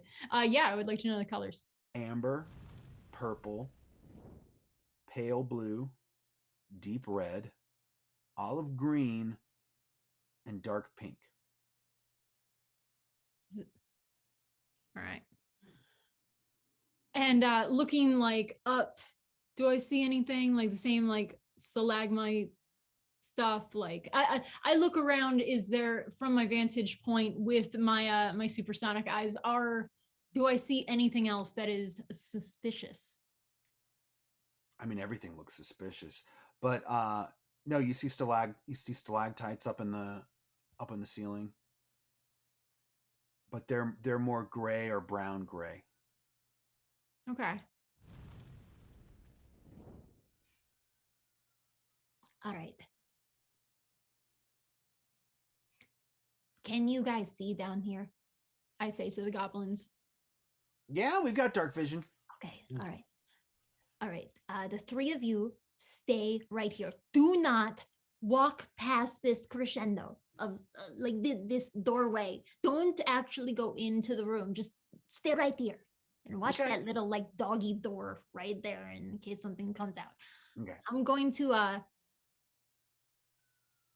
actually, you know what? What are those other 2 goblins' names? Plurks and hold on. Plurks and Clerks, I believe. That's all right. No, Plurk and Stirk. Plurk and Stirk. Okay. actually, better idea. Plurk. Yeah. Yeah, I already had my steps in for the day, so you go back up those stairs and let everybody know that the path to the stairway is fine, and get them to here. Okay. Be right back. Yeah, I'm gonna stay here. Just catch my breath. It's fine. Watch the thing. Can we please have a gif of Jason doing that? He goes running up the stairs. Hey, pathway's clear. There's a weird room down there, but stairways are cool. Snack sent me back to get you. I guess we move up then. Right. Yes. Okay. Okay. Yeah. All right. We descend. Mm-hmm. Carefully, just in case that maybe it's pressure based. Ah, good idea. Mm-hmm.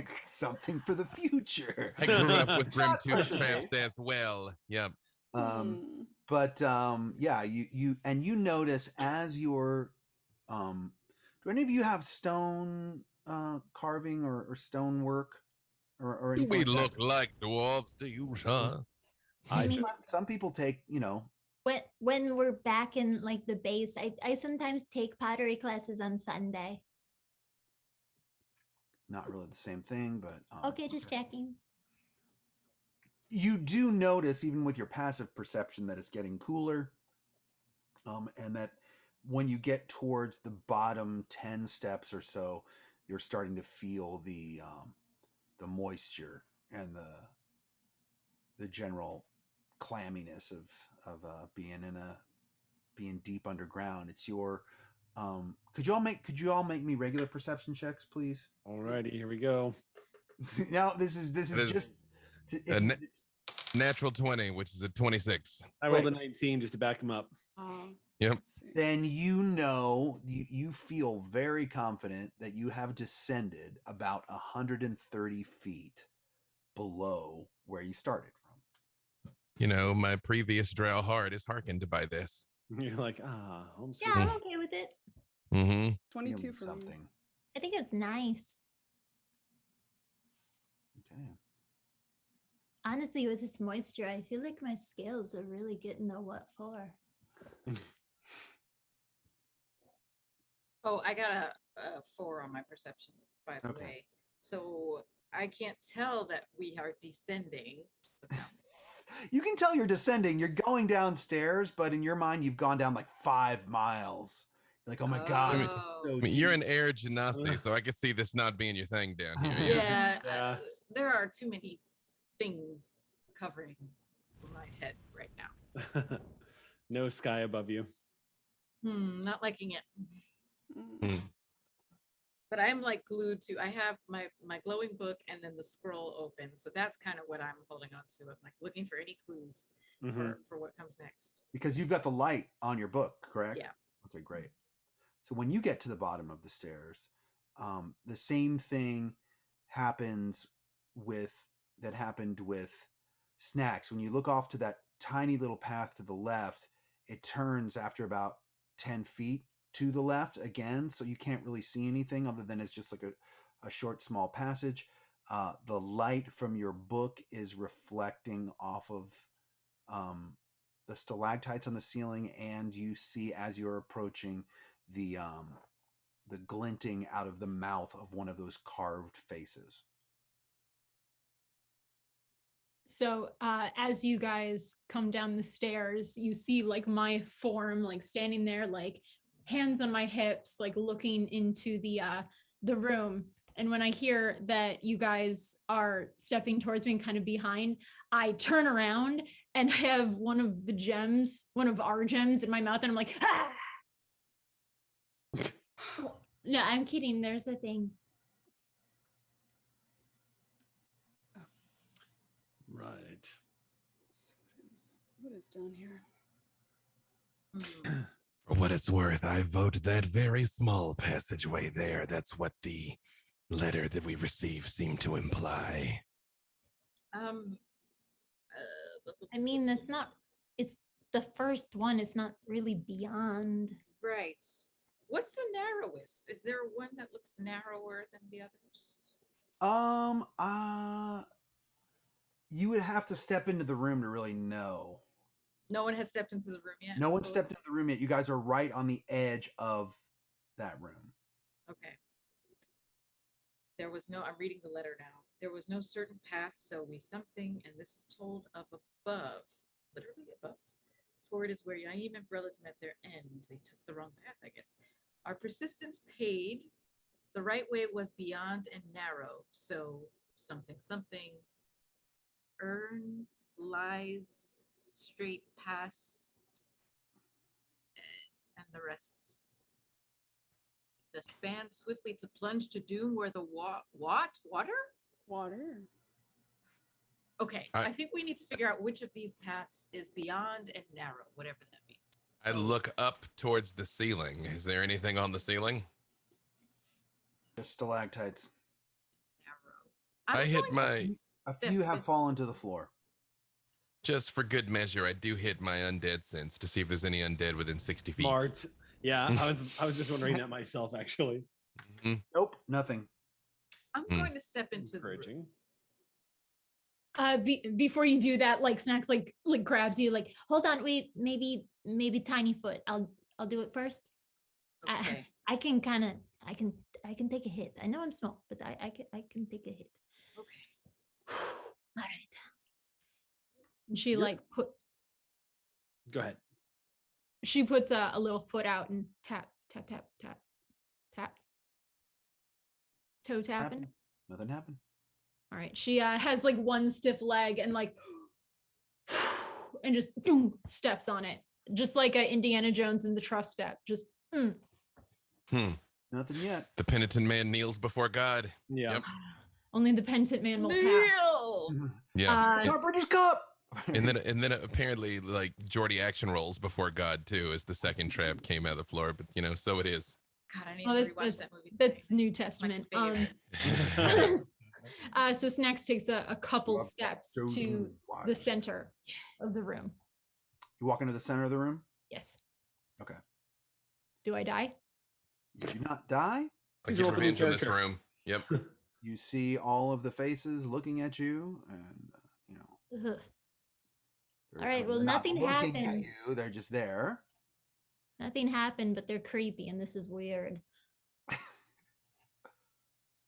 Technically, she still has comprehend languages up, which will let her understand anything she sees or reads. That's that's an hour. So anything written in here anywhere? Nothing's written. Okay, I'm gonna step next to Snacks. Okay. So you guys are both right in the middle of the room. Okay. And I'll join too. I'll stay very much on the edge. You know, I'm going to keep a hand on the Snacks rope too, on the edge of the room.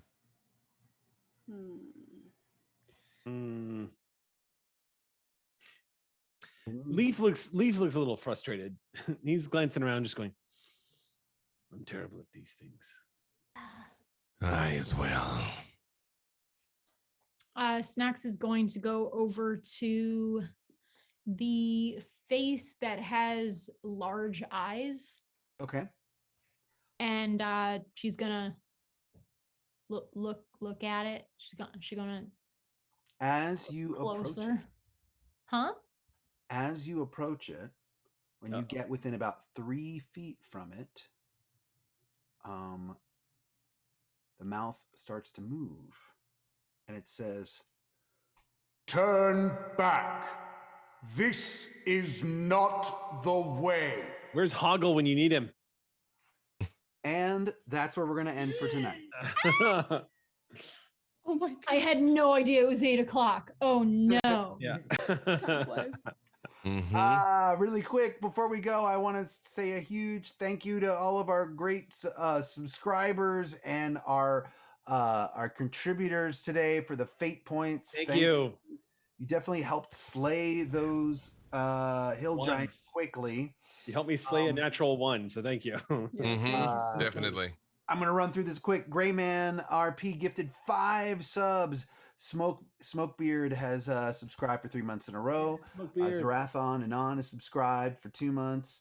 Eric Jackson resubscribed for 4 months.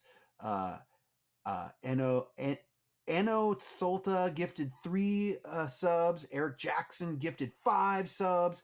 Wolfman3578 has resubscribed for 3 months. Fiddler Plays PC has subscribed. Tex Mex Man has subscribed. Sweet name. Goo Links has subscribed. Okay, and now on all the bits, which are awesome. Rogan 27 cheered for 3,000. Yeah, Dead Heart Rogan. cheered for 1,600. Catch 23 cheered for 1,500. Lord Portico 1,300. Breeze SV 1,000. Luke Gygax 1,000. Hey, I know that guy. Thanks, boss man.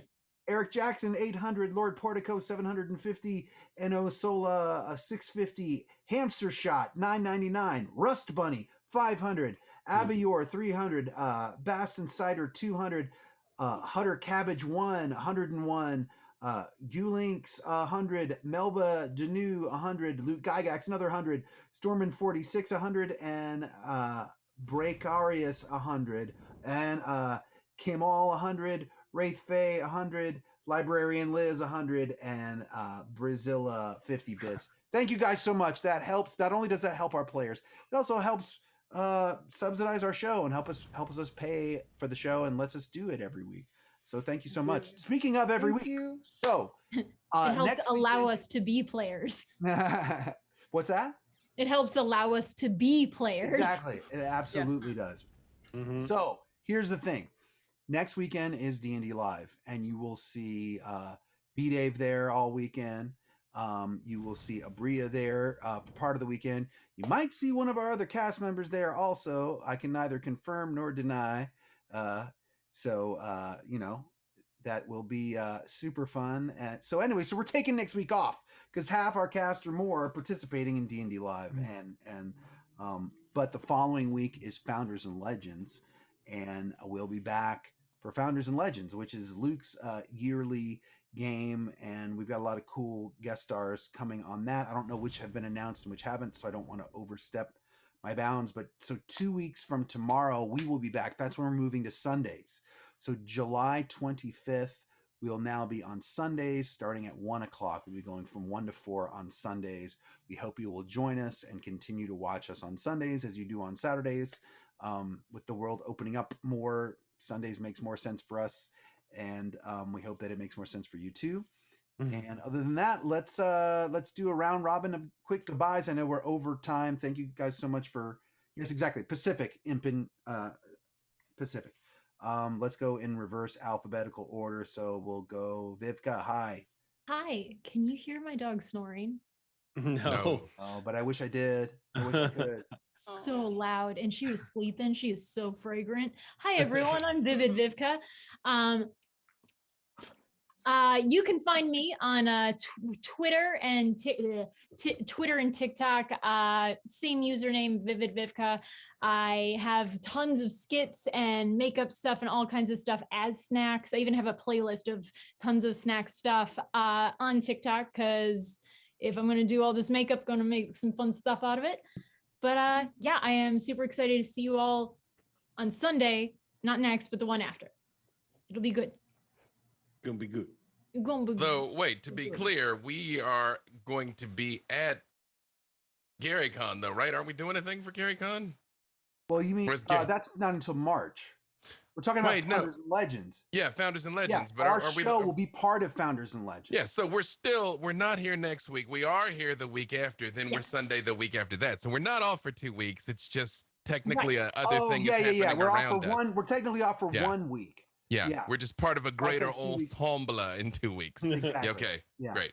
But our adventure will continue. It won't be a special thing or anything. It'll just be part of our campaign. Will continue. Oh, we're not getting like a summer fun episode. Shopping episode. Well, let me think about it. Shopping episode. Yeah. Leaf meditates the entire shopping episode. The Ember Island players. Because I'm sure that's version. I'm sure Oh my that's God, yeah, exactly what Emperor. would be great to represent Founders and Legends. Just having a shopping for 3 hours. That'd be great. Ember Island players. I'm telling you. Let somebody else give a recap of everything that's happened to us. Yep. That'd be amazing. Well, Eric, tell us about what you're doing. My name is 16-Bit Eric across all the platforms. You can normally catch me Monday nights over at Q Times running Star Trek Adventures when I'm not here on Gaxx Pack. And then except for the last Monday of every month when Eliza Pearl takes over for Blood of the Void, our Klingon I campaign. stab him in the back and Yes, take that's over true. the GM Literally chair. stabbed me in the back. It was quite awesome, in fact. So that's what I'm doing on Mondays, and maybe you'll see me at D&D Live. ... More ellipsis. If maybe we were gonna maybe see you on D&D Live, do we know what day we might or might not see you? No. Hypothetically. I'm still waiting to find out. Oh, okay. Twitter then. Thank you. B-Dave. It is I, Monday, doing a charity game on D&D, Twitch, and YouTube at 12:30 for Wave of Race Crisis Center with our dear friend Debria, Tanya DePass, Travis McElroy, Amy Dolan, Charlene Bayer, and I'm forgetting someone, and I apologize to whoever it is that I forgot. Thursday, of course, Black Dice Society on D&D, Twitch, and YouTube at 4 Pacific, and then, yes, I will be all over D&D Live both Friday and Saturday, running a game for the cast of AP Bio Friday night, live and in person. So be sure to tune in and check it out. We finally get to watch Patton Oswalt play D&D, something he's threatened like the world for 15. Finally, hopefully I can make something out of it. Great. Adriosa, as your camera falls. Adriana. What's up, everybody? Things are like kind of falling apart, but that's okay. Hi, my name is Adriana Cazador. You could find me playing video games on my Twitch channel typically, but otherwise I'm doing cool D&D stuff. But you can find me online at Adriosa or Adriosa Gaming. And yeah, I post all sorts of videos and whatnot, clips, and whenever I go live on my channel. Which is a lot, because you're a partner now. Yeah. Hey, congratulations. Like, snuck that in. What up, partner? All right. That's no small Thank feat, you. so congratulations on that. Aliza, tell us what's going on with you. Well, I will start streaming again on my channel, Appease Aliza, but I definitely am streaming Fridays with Ripley Improv, 6 p.m. Pacific. We're just kind of doing random TTRPGs or Jackbox games or just chatting, just until we figure out what our next show is. This Tuesday, I'm continuing in a Dune Learn to Play TTRPG. That's Tuesdays at, I literally had to take notes. It's on Saving Throw Show, 5:30 p.m. Pacific.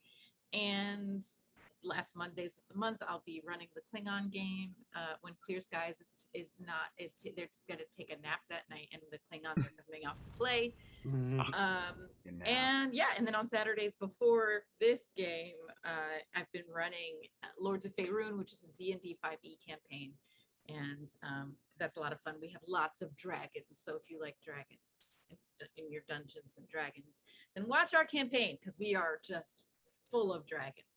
We do. And you know what? So Pixel Circus just rated us. Thank you. Hi. Damsels. Off, but Good timing. Damsels rolling in. We love you. True. We love you guys so much. So thank you for rating us. Sorry you caught us at the end.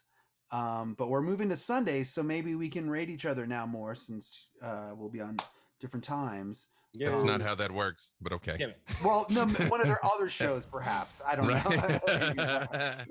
Not Damsels, but we could rate Devil's Luck Gaming right now. We could do that. Which we're gonna do.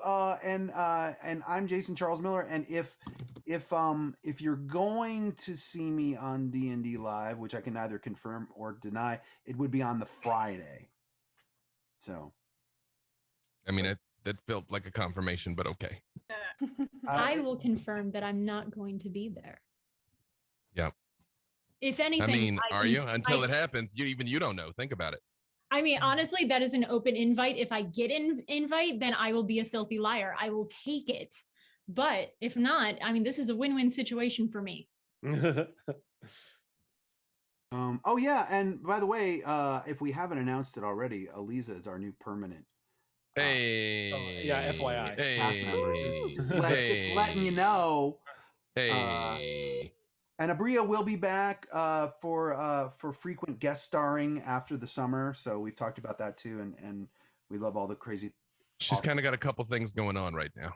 Just a couple. She's a little busy. Just a few. Yeah. Being awesome. You can Yeah. celebrate the winter solstice of Abria here Mhm. because the summer of Abria is elsewhere. Yes. Hmm. Be back. I mean, she's always with us though. Like, this is also the summer of Bria here. I It's know. everywhere. Yeah. Worldwide. If you live in Hollywood, you'll see her when you look up. I saw it and I almost lost my mind. I was like, You almost That's crashed. surreal. Hopefully not. Mm-hmm. I was a passenger, thankfully, because I was like, Oh, good. Oh, don't worry. I've almost caused many crashes being the passenger.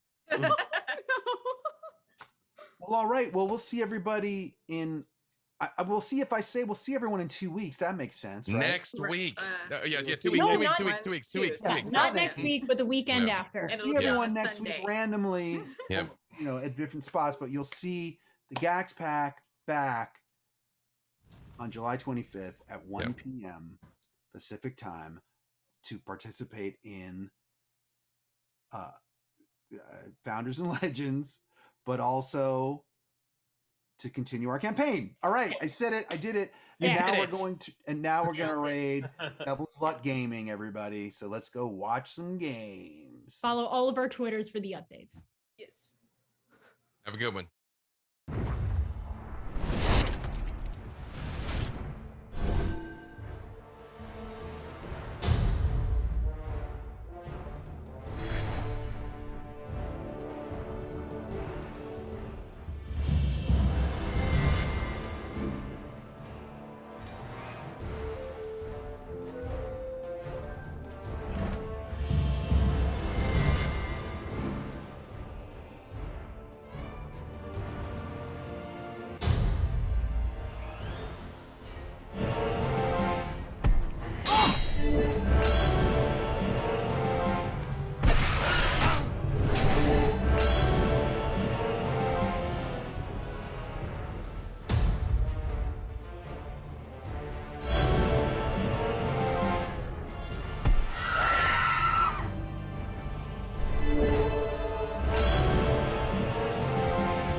Working with Idle Champions is so cool. The games we play are the stories we tell.